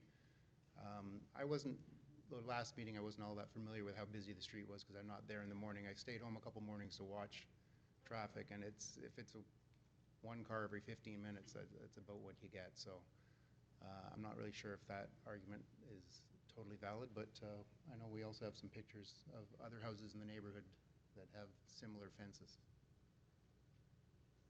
Good morning. You have your 5 minutes. You can show your pictures. Good morning. My name is Dimitri. Here is the pictures from 320 Brookdale Avenue. You can see the Visions Play, which was allowed.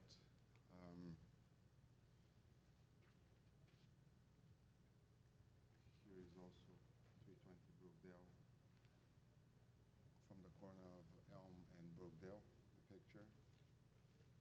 I also have Felbrick, which is 41 Felbrick Avenue, and this is the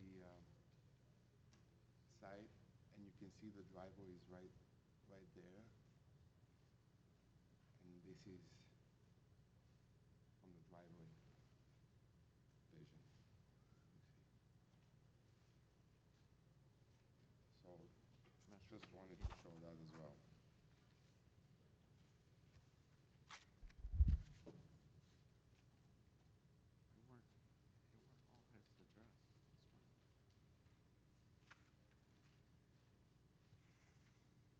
Okay, thank you very much. Any questions for the deputant? Councillor Cole. Yes, thank you. Are you aware that the fence is on city property? Yes, I am. Now, why would you erect a fence on city property? We spoke to the person that came in, and he said that we can appeal that. You spoke to whom? I guess it was the, someone came from the city to give us a notice for the fence, and we asked him if we could appeal that, and he said yes. So. No, but before you erected the fence, did you check where the property line was? Yes. So you knew where the property line was, and you went ahead and put it on city property? That's what happened, yes. There is a cluster of trees in the corner, which would make it a little bit difficult to put the fence through. No, but I'm saying, but the fence is on city property. You acknowledge that? Yes. And the second thing is, do you know what the height requirement is for a fence? 1.8 at 320 Brookdale, that's allowed by the city, which is on the city property as well.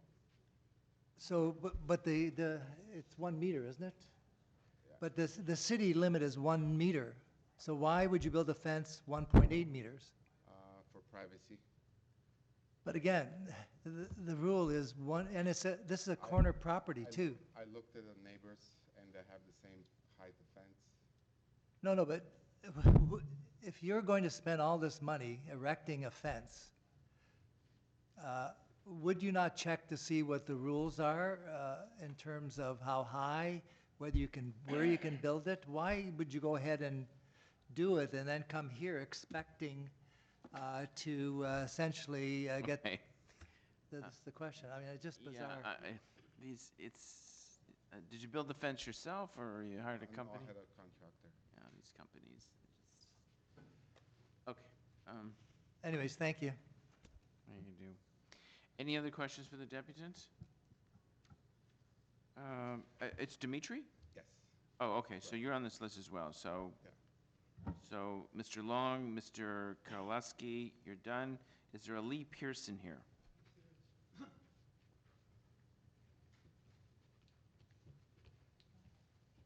Good morning. Pearson, 5 minutes. I was here when this matter was adjourned, so if you were here then, I'm sorry, I'm going to repeat myself. I live at the house that abuts my neighbors. My address is 71 Joycey Boulevard, but my front door, my driveway is on Felbrick. And my driveway is actually where my driveway, and then there's this fence. Now, I did submit pictures online. I hope you have them.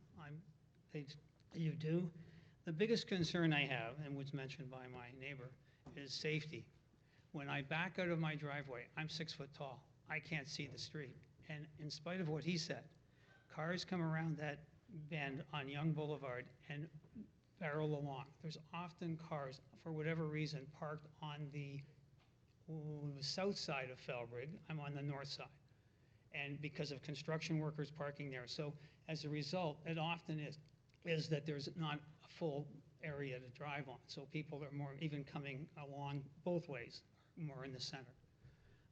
My concern is the safety.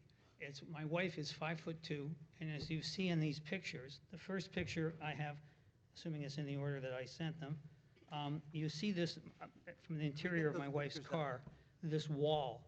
So what's happened is the fence goes parallel to Felbrig, 4 feet from the curb.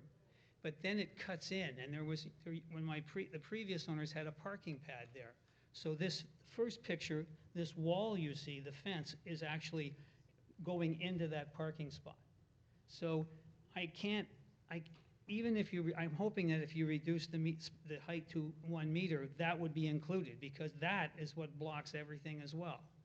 And 3 times my wife's had near misses. You come out, you can't see who's coming, and people drive very poorly in my neighborhood. People go from Young Boulevard to Avenue Road. It's a thoroughfare. There's lots of traffic, and it's dangerous. And I myself, after Sarah, the neighborhood association, told me to call Mr. Cole's office, and I did. And I thought I should go to Loblaws and get something. I drove out, and I'm 6 foot tall, and I just heard this honk, and a truck swerved around me. I didn't see him at all. Ironically, the truck was driven by a City of Toronto employee. But it's not safe. I've never come to argue anything before council. I don't want to get into a hassle with my neighbors, but this is a dangerous situation. I would like to mention as well that last time I was here, my friend Dimitri, mentioned 4 houses on Felbrig that have fences of this type. One was 21 Escort. It's the corner of Felbrig and Escort. It's 8 feet from the curb, and there is no driveway issue, none. I also went to 100 Felbrig. These are addresses west of Young Boulevard. There's a 100 Felbrig. The fence is 6.5 feet from the curb, and to be fair, it does have a hedge, and I was wondering about this. But the driveway that is impacted is to the east of this property. So this property is on the north side, and on the east side of that property is another house with a driveway. But coming out of that driveway, you can see the cars coming on the west lane. You can see them. It's not a hazard. So I don't know why it was allowed, but it's not a hazard, as this one is. 381 Greer, which is the corner of the northeast corner of Felbrig and Greer. There's no driveway issue. And finally, east of Young Boulevard at 20 Felbrig, there's a fence that's 4.5 feet from the corner, but there is no driveway whatsoever. So I don't know how these people got permission to build these houses or these fences, but my issue is safety. That's my only issue. I would recommend, I'm not sure what I can recommend, but I would recommend that the people who own this property, I've been here since '83, and the house, they've had 2 owners, and the fence would go from where this big wall is in that first picture, the fence would go at the back where the parking pad ended, and then it would cut up and go around on the inside of these 2 large black locust trees that were described. So it's always been that way, that the fence was on the inside, or the inside of the tree. The trees were on the outside.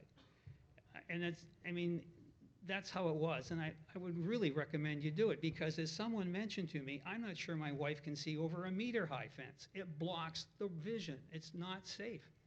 So I'm pleading with you to find some solution to this, because my neighbor just doesn't seem to realize that it's dangerous. I'm sorry. Anyway, I hope you consider my opinion, and thank you for your time.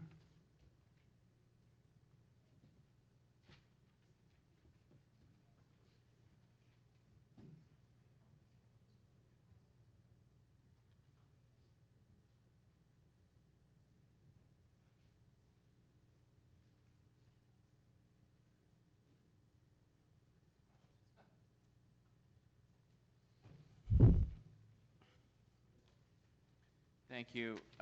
Thank you very much. Are there any other deputants on this item?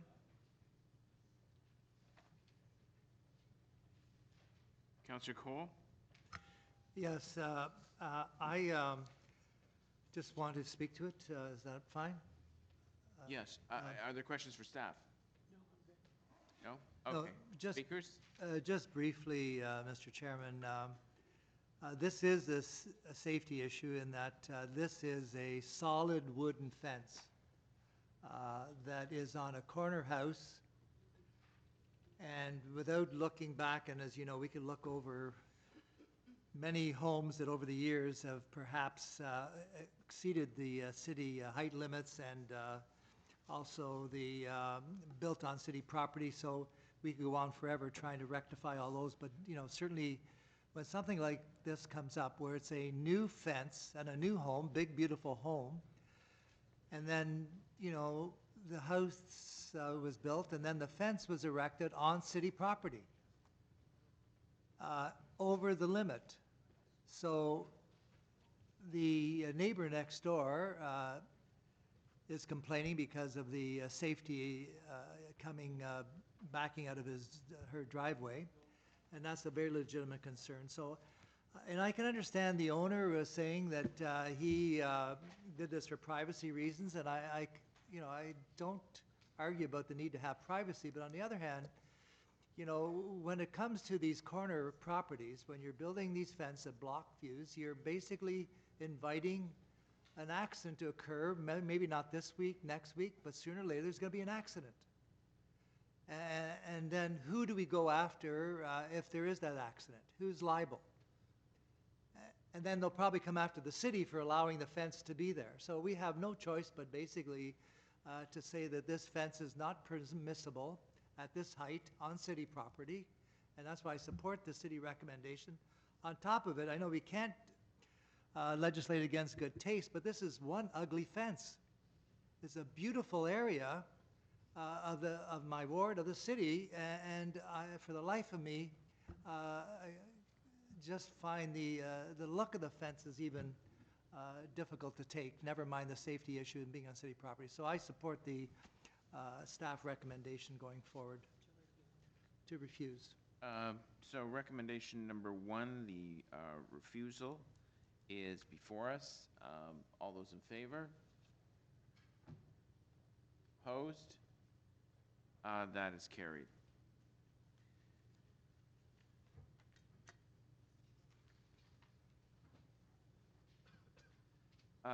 Item 21, encroachment appeal, 22 Annesley Avenue. Mr. Chair, that's my item, and so I'd move staff recommendations on that. Yeah, I don't see any deputants. Is there anyone here to depute on 22 Annesley Avenue? Oh. No? They're not on the list. Oh, there is are you registered with the clerk? No. Well. That's fine. I'm good. Carry on. Thank you. Councillor Robinson. Are you opposed to this, or? No, I'm the owner. Okay. Well, then you're in a good place. Yeah, thank you. I'd like to move staff recommendations. Yes. Staff support this. Okay. The approval is before us. All those in favor? Opposed? That is carried.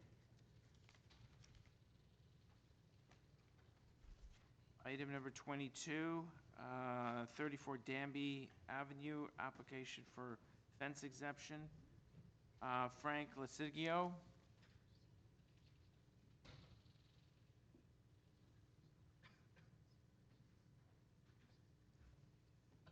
Thank you very much for coming. You have 5 minutes. Good morning, Mr. Chair. Good morning, members of committee, council. Mr. Chair, I would like the council to grant me permission and allow me to leave the fence at 2.6 meters on the property of 34 Danby. I am the property owner. I also own 32 Danby as well as 30 Danby. The purpose of erecting a 2.6 meter fence, had I known I was going to wake up a hornet's nest and erect an 8-foot fence, I would have just complied with a 6-foot and called it a day. But the purpose was not only for security, but also for safety.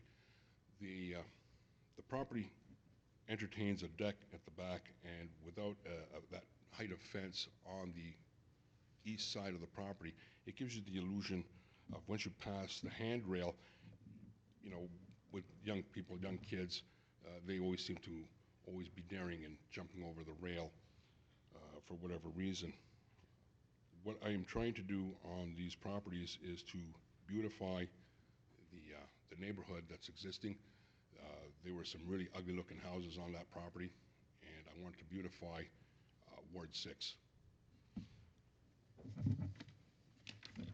So my recommendation, well, what I'm requesting is to grant me permission to not alter the fence that's existing. The only reason why I did erect a fence, had I known all this, I didn't want those 6x6 posts to twist in the construction of it, as well as I did post the sign. When I was made aware by MLS to post a sign, it was posted in the window with no objections with my neighbors or anyone in the neighborhood that I'm aware of. I don't know if Councilman has been approached by anyone in objection to it, not that I'm aware of. And I'm just seeking for permission. Thank you very much for your time. Thank you. Oh, there is a question. Councillor Carroll? Yeah, I have a question for you. I'm interested in that you cited that you wanted to do this for child safety, because when I reviewed the picture, for me, child safety was the problem.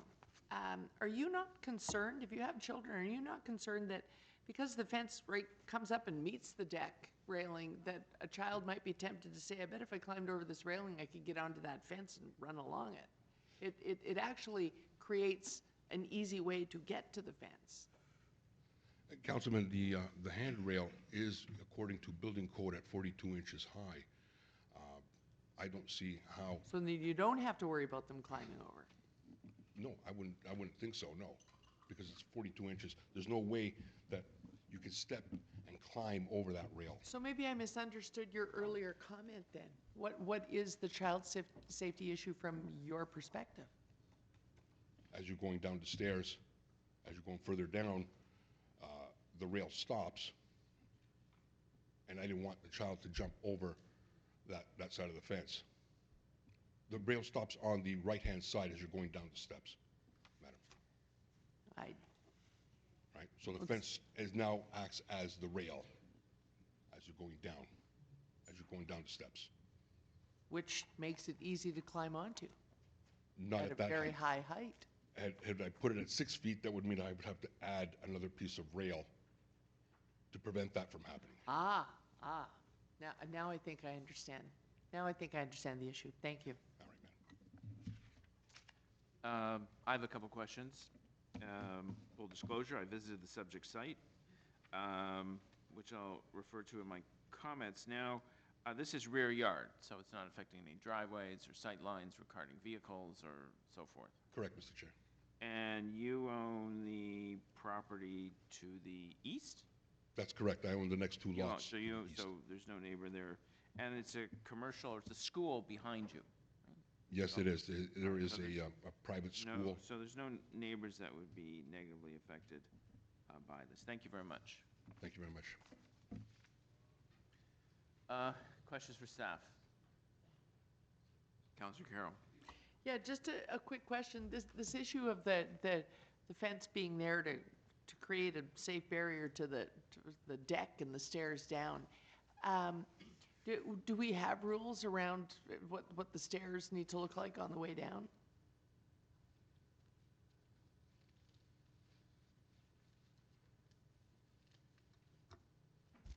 Good morning, through you, Mr. Chair. Yeah.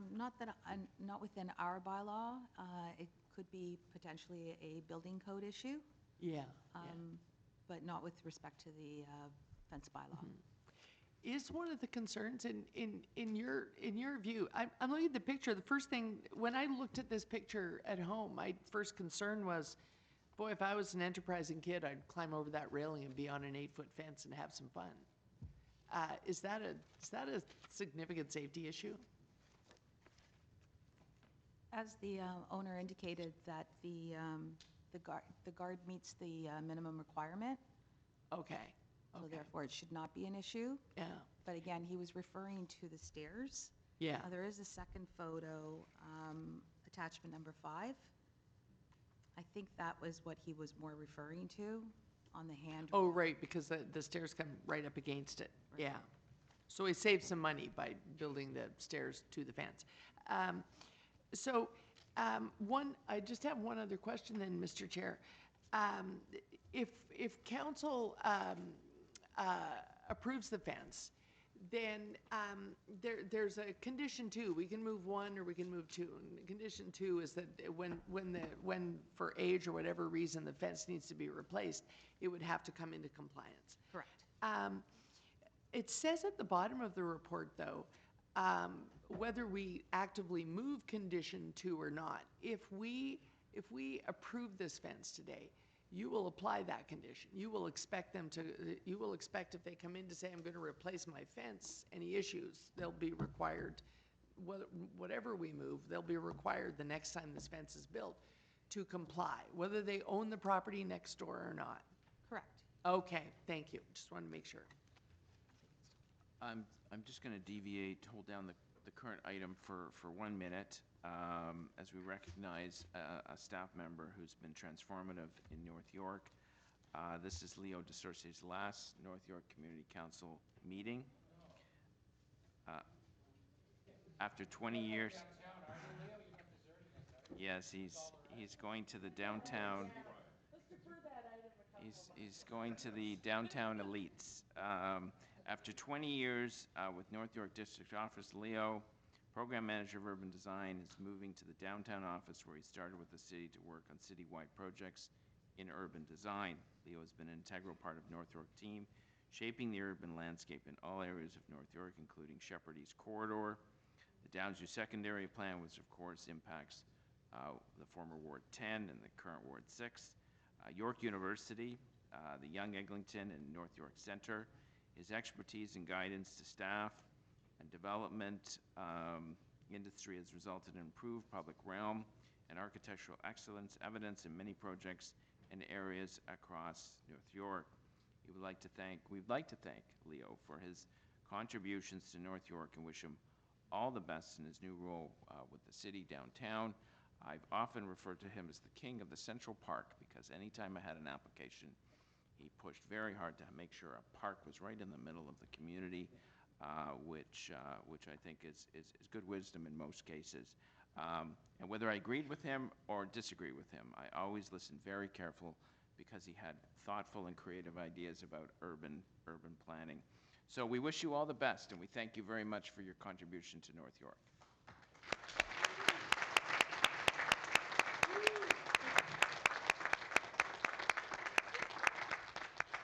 Item deferred until August.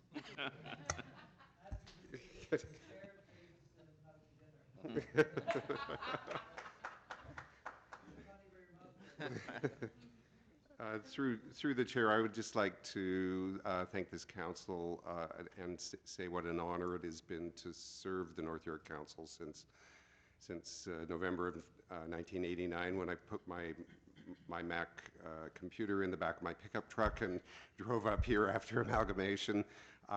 Honestly, I thought I was being sent to Siberia,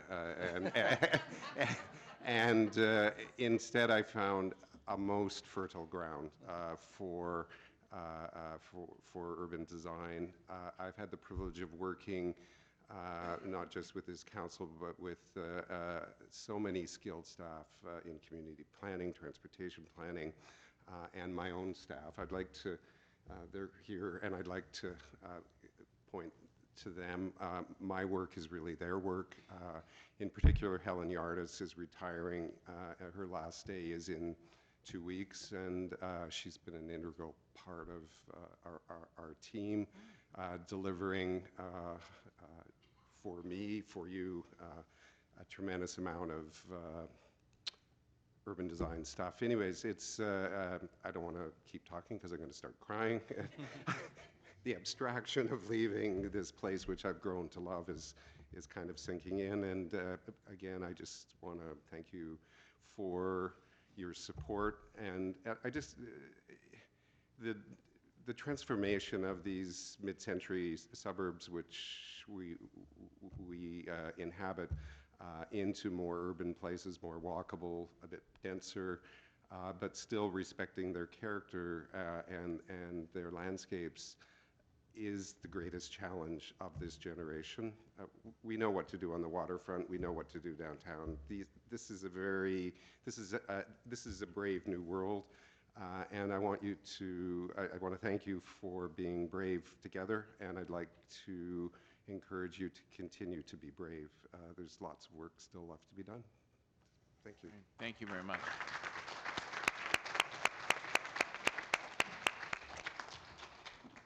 Now you- Also, my replacement, Dawn Hamilton, has been appointed. She's sitting here, so she's waved. Oh, well, welcome. And I heard in passing there's a retirement, and it'll occur before the next North York Community Council meeting. You mentioned Helen? Helen Yarda. So, I know, like oh, there, I see a hand going up behind the lectern. Anyway, on behalf of my colleagues at North York Community Council, I just wanted to congratulate you on your retirement. When good people leave the city, it's always with a mixed feeling. We're happy for them that they're going on to another stage of their life, but also it usually leaves a hole and a vacuum when they leave. So thank you for your great contribution to North York and the city as a whole, and we wish you all the best.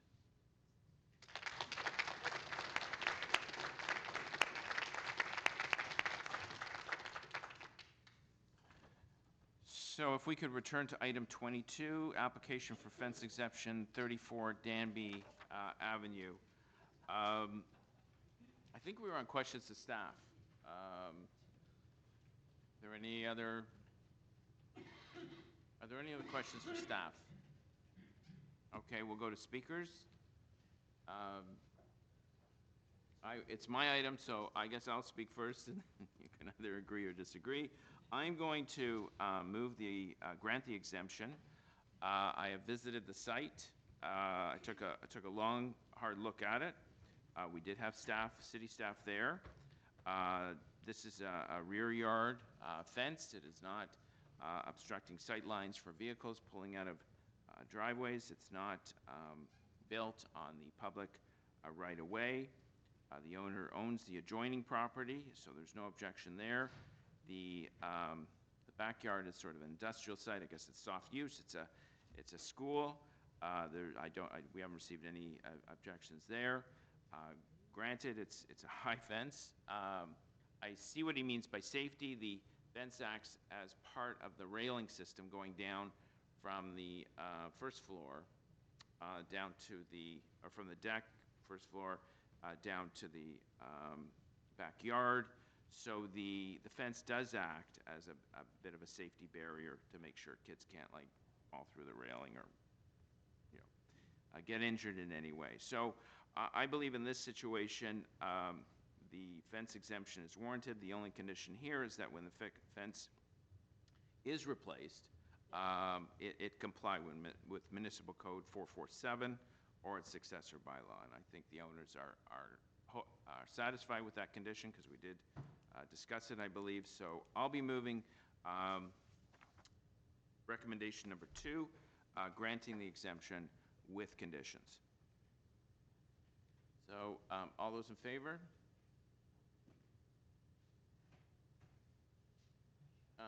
That looks like it carried. Okay, thank you very much for those hands in the air. Thank you very much. The exemption has carried.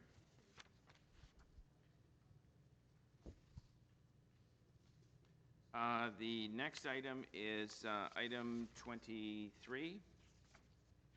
It is also a fence exemption for 39 Hove, also in my ward. And we have 2 deputants, Mary Bonara? Mary's not here, but Santo Aquaviva is the next on the list. You're Santo? Yes. Okay. All right, thank you very much. You have 5 minutes. Sure.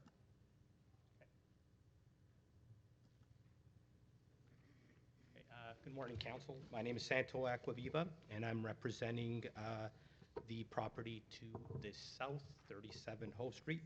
So the cedar hedge, as installed on 39 Hove Street, forms a solid barrier to the required daylight triangle toward the north for vehicle movement reversing from within the front yard of the neighboring property to the south.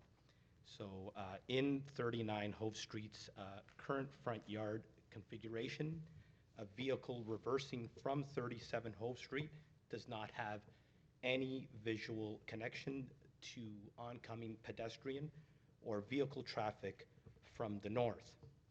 Pedestrians are most at risk as visual connection with a reversing vehicle is made at the last instant possible before an impact, before a potential impact. And I do have some images later on that show exactly the positioning of my car once I actually do get visual oncoming traffic. And I'll show that a little later. So the requested exemption should not be considered as minor. The community, I believe, the community should refuse this application for exemption and enforce the current bylaw. So I'll show you just some other images here. So this is just myself backing out of the driveway, continuously backing out of the driveway on 37 Hove Street with, again, no visibility to the street whatsoever. Again, I continue backing out. I start to see part of the sidewalk there. And just, again, just to let you know that I've had pedestrians stop abruptly as I'm coming out of the driveway. They actually tell me, look, you know what, I don't understand how you can see the sidewalk because I actually didn't even see you coming out. So, again, as you continue beyond, oh, don't know what happened there. Is there a way to adjust the image? Sorry. Oh. Okay, I'll see if the next one works.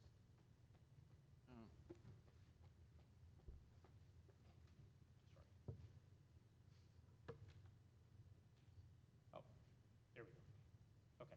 So, and again, as you move beyond the bush, there's actually another tree on the property that was planted. And again, I believe these are only planted about 1.2 meters from the sidewalk.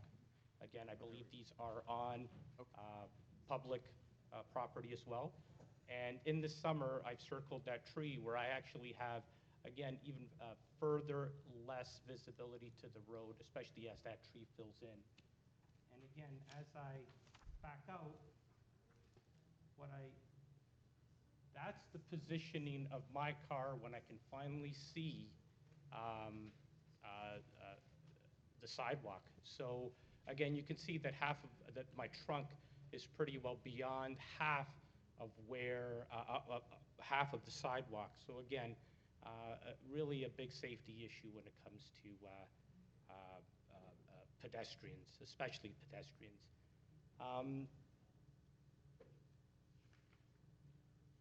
this is just, again, an image of the entire property with the trees.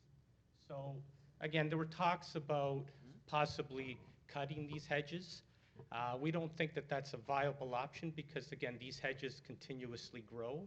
You know, we've spoken to the owner before to remove or to you know, do something about these, and you can see that nothing's happened, and these have been there for quite a long time. Just to let you know again, there's a this lady, the lady who lives at 37 Hove Street.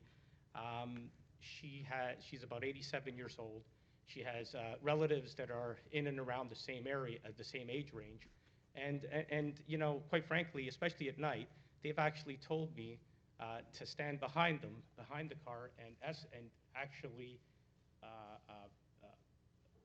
escort them or help them back out of the driveway just to make sure that there's nobody coming on the sidewalk. So again, this is a danger. This is a similar issue that was talked about previously. So again, what we would like is again for council to enforce the current bylaw. Okay. And again, just one other point. You'll have to wrap up. You're yeah, well sure, over absolutely. 5 minutes. 100%. Yeah. Again, cutting And I think Councillor Carroll made an excellent point the last time this was talked about, is, you know, if you do cut it, what height do you cut it at?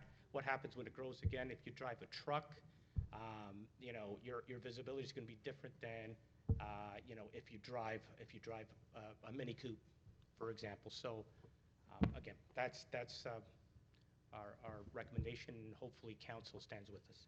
Thank you. I just have one question for the deputant. The homeowner has offered to trim 2.4 meters eastward to a height of no more than 1.2 meters. I'm just wondering whether that would be acceptable. That would, Are you asking me the that would question? chop down basically half the trees. I am asking you whether. Oh, no, I would say no. I would say that's definitely not acceptable. Again, these hedges grow consistently. What happens when they're not maintained? The next owner, do I keep calling 311? I mean, it's become an issue. You can see over the years that nothing's been done about these, even after we've spoken to them about it. You know, you can see that they just keep growing, and there's absolutely zero visibility. It is a safety issue. Councillor, I believe I emailed you this as well, expressing my concern. Again, I've had people stop, I've had people stop and say, abruptly, a lady with a baby carriage stopped and said, wow, I mean, she was really surprised to be backing out. So, again, it is an issue, so. Okay, fair enough. Thank you very much. Thank you.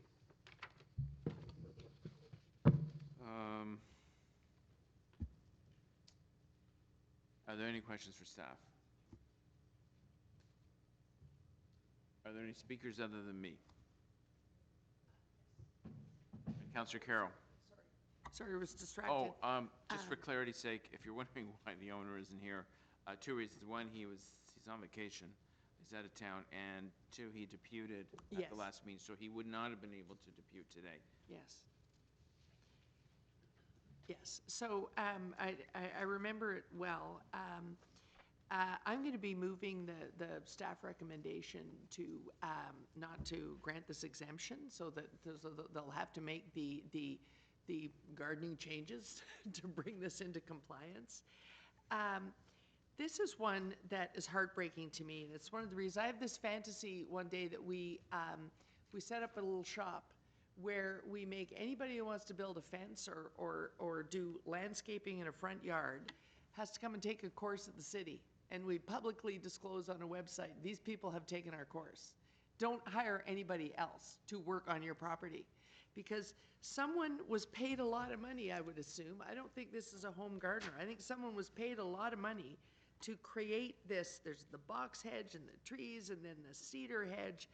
And it's quite lavish. It looks like a labyrinth garden in the back of a castle in the UK or something, which is where it should be, at the back. This is not what we can allow in a front yard for all the reasons the deputant has described. And I really feel for the owner, because he ought to have been told that by the person whose services he contracted. And again and again and again, people are allowed to build lavish pool layouts in this city and not told by their contractors that, this has to be fenced in. Would you like me to design that? They're told, oh, you want an 8-foot fence and you want to just back the step right up against the fence so that you don't have to build a railing on one side? That'll save you some money. Don't worry, I'll make the fence taller. They're never told by the owners that they're actually contracting with you and actually recommending that you break the law. And seldom is it the contractor comes back here to defend himself. The owner comes in here and finds out that that guy has now cost you money because we need to order you to change this. But for all the safety reasons outlined, and if you Google the rest of the street and the lovely front yards that actually all comply on this street, it's a beautiful street. And until you get to this spot that is so over landscaped that it's created a safety issue. So I thank staff for their recommendations, and I'll move them.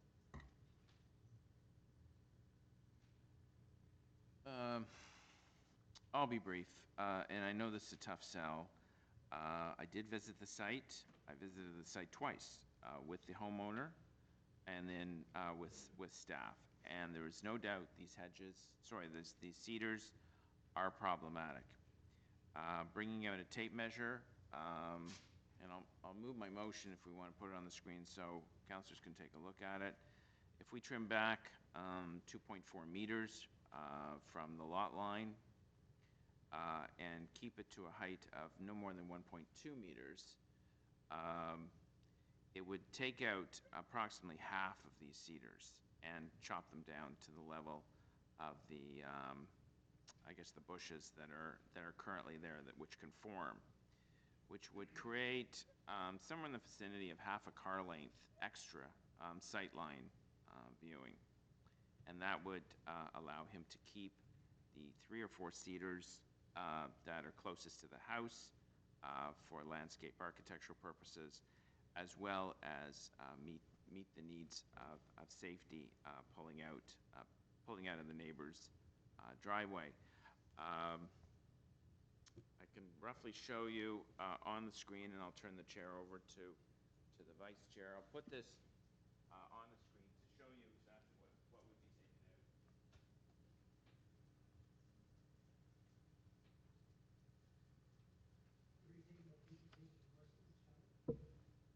You changed to take it too.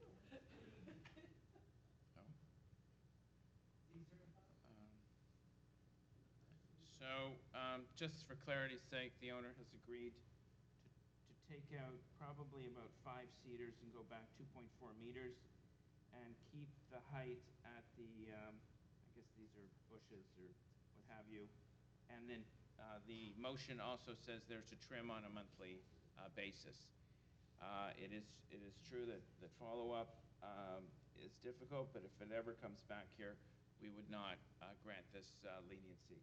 So I'm going to move granting of the fence exemption with strict conditions.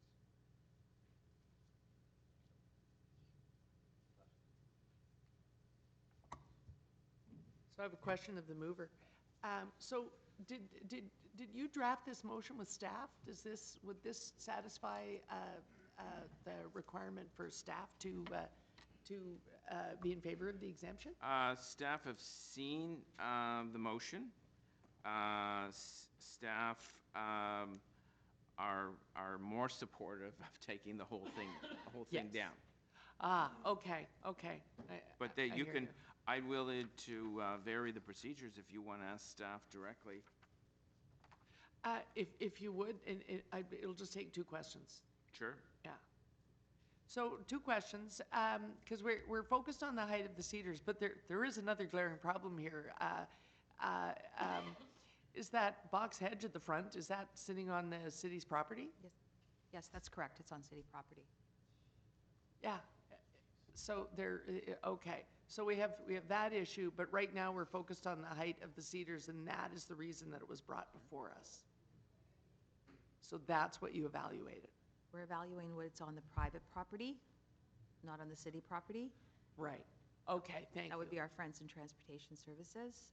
I do believe that those, if I'm correct in saying that the boxwoods that you're referring to that are on city property are less than 1.2 meters. Right. So if they get chewed up by a snowplow, we'll hear about it, but it will not be our problem. Okay, thank you. Those are my questions. Thank you, Councillor Carroll. Building on the public right-of-way is problematic throughout the city. So I'll move the application, the granting the exemption based on the strict conditions in the motion. I don't know whether it has to go back on the screen.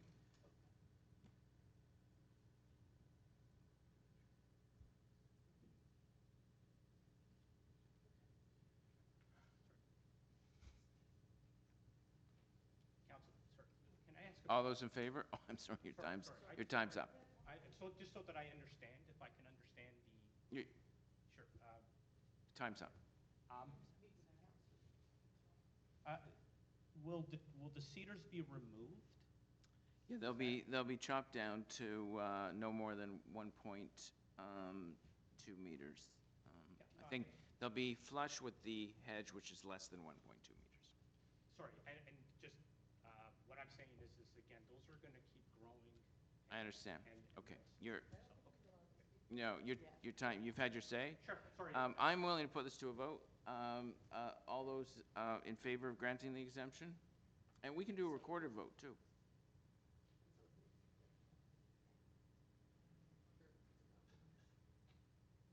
Recorded vote.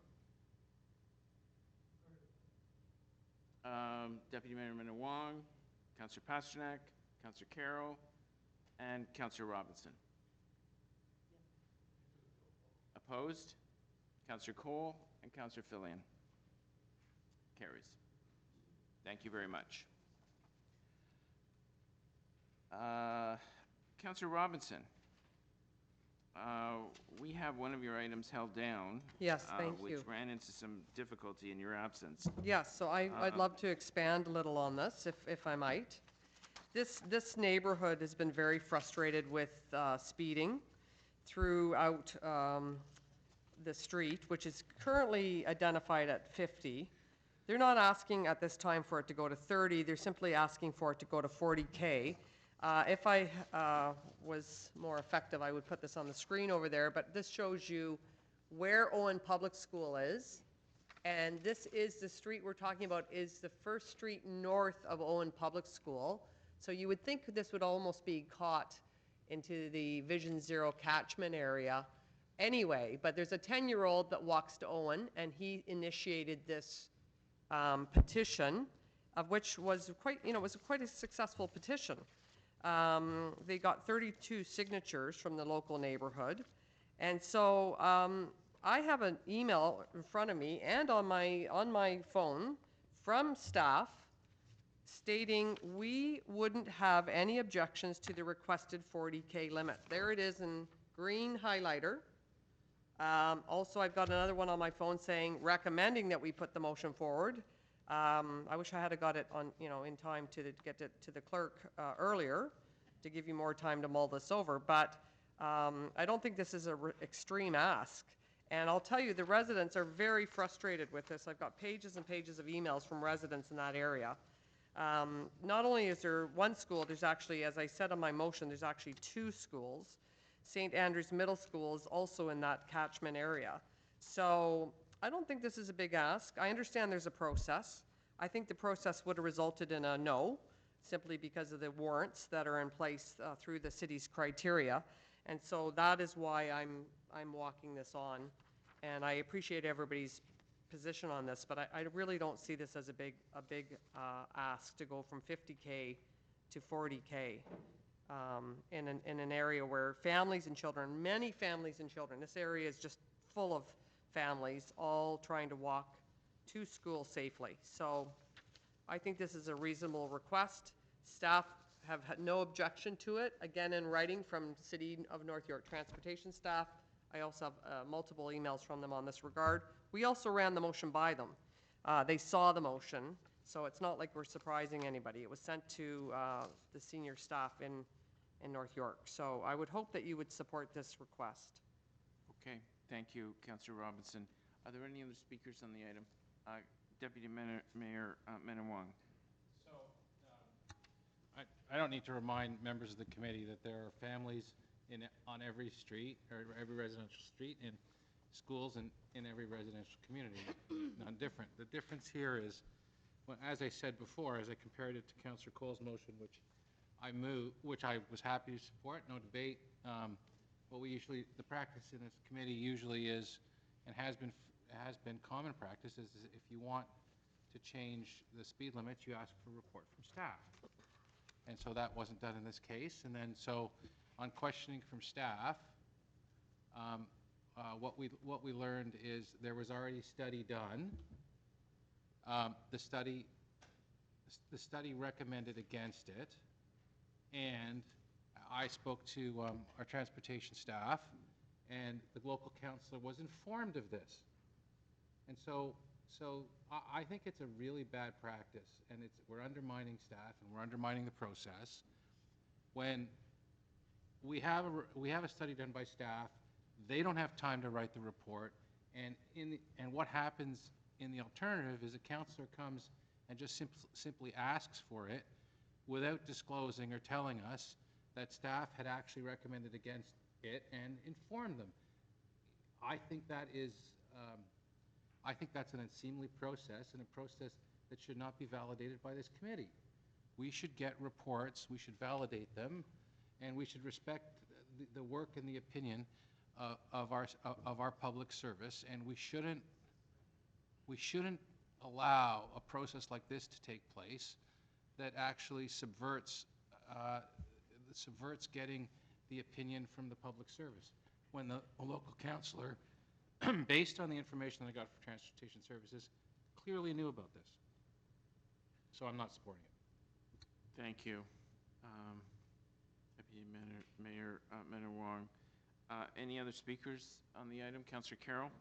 Yeah, and I'll speak, because I was one of the people struggling with this morning as well. I'm frustrated here because I've seen the email.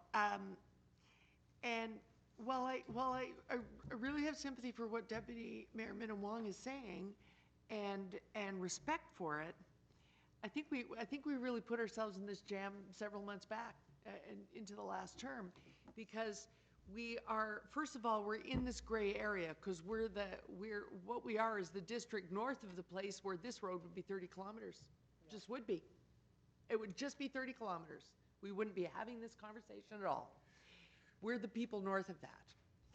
And so while we still have rules about how you change speed limits up here, and we're choosing to do 40 instead of 30 in most places, we have on occasion where the staff say, you know, I'm going to have to write a report that says no because we're still following the warrants here, but wouldn't have any objection to this road being 40. I don't think we'd be creating an unsafe circumstance.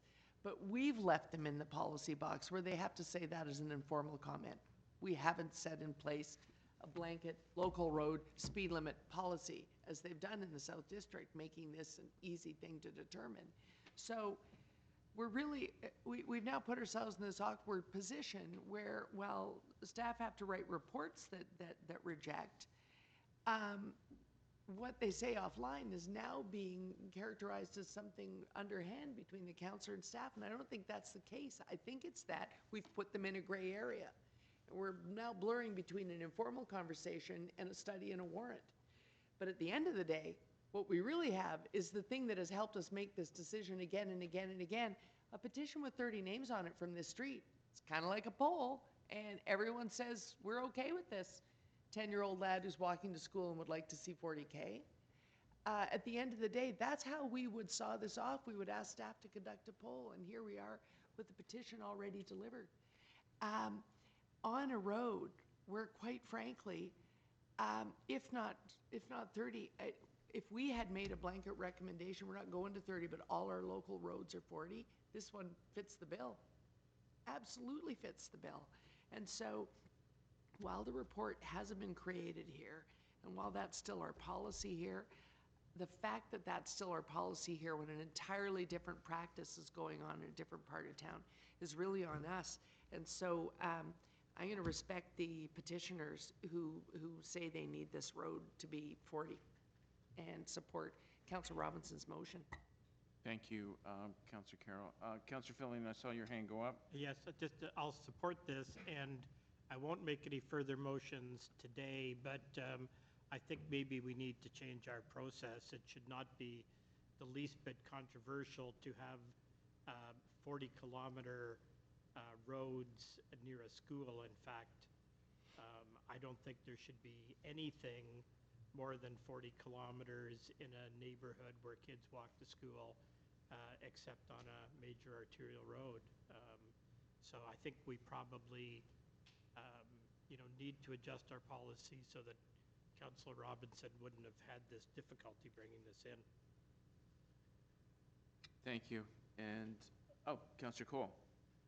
Yes, I just want to reinforce what my colleagues have said is, we are in a policy conundrum here because we've got, as Councillor Carroll said, if it were the south end of our city, there would already be no problem, 30 Ks everywhere. So, and I find this, contradiction also with four-way stops. In Toronto, there are four-way stops everywhere, And in my ward, I've got three jurisdictions of a different era. I've got York, Toronto, North York, and there were three different policies in terms of four-way stops. And so people driving from the old city of Toronto to the city of North York in my riding are in total confusion because they don't know. They have to guess. Will this be a four-way? Will this be a two-way? So I concur with Councillor Fillion. We've got to maybe look at some of our fundamental policy approach in this area, especially in light of the expectations of the public now with Vision Zero and school safety zones, senior safety zones. So maybe we need to, as a result of this, I don't know, we can put an addendum forward, or next council, next community council meeting, put forward a motion to try and get some regularity in addressing this policy conundrum we're in, because we're going to be at this again. Yeah. Thank you. Mr. Chair, just as a point of personal privilege, I just want to, I've got multiple emails here dated back to January where we specifically addressed Transportation Services saying, does Transportation Services have any objection to us lowering the speed limit at the NYCC meeting? The response is, and I'm happy to share all this with it's all on not public record, but correspondence. We don't have any objections. Please provide us with a copy of the motion. That's one. This is another one, again saying the same thing. We have no objections. So I'm not sure why that shifted in a matter of days, but I think that Councillor Carroll and Fillion have done a good job, and Cole, identifying the issue. And I'm trying to, yes, I'm definitely trying to bring a safety to the street where we've had 71% of the households on the street say they want this lowered. So I think your motion's going to carry in a landslide. I just want people to be aware that there was lots of correspondence between us and Transportation. There's no surprise here. Right. Well, yeah, I would just simply add that the cornerstone of traffic management and Vision Zero is getting people to slow down and to get down to the posted speed limits, and combined with watch your speed technology, enforcement, red light cameras, and so forth, that all contributes to it. Moving a speed limit down in a school neighborhood, I think conforms very closely, if not fully, with the philosophy of what we're trying to do in transportation. So, the item, all those in favor? Opposed? That carries. Councillor Cole, you have a motion regarding item 5.2. If I could move it, that Put it on the screen. Is this to adjourn the statutory meeting? Okay.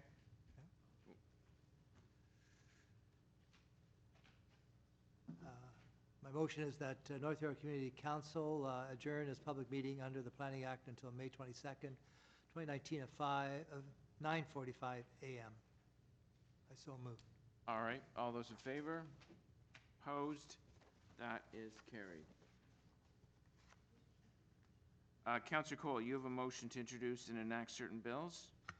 Yes, I do, Mr. Chairman. I move that the North York Community Council pass and declare as bylaws Bills 602 to 607 and Bill 663 prepared for the April 22nd, 2019 meeting 5 of the Community Council. So moved. Shall these bills be passed and declared as a bylaw? All those in favor? Opposed? That is carried. Councillor Carroll, you have a motion to introduce and enact confirming bill. Yes, that the North York Community Council pass and declare as a bylaw a confirmatory bill to confirm the legislative proceedings of the North York Community Council acting under delegated authority at meeting 5 on April 24th, 2019. Shall this bill be passed and declared as a bylaw? All those in favor? Opposed? That is carried. We are done. We are adjourned. Thank you very much and enjoy the rest of the day.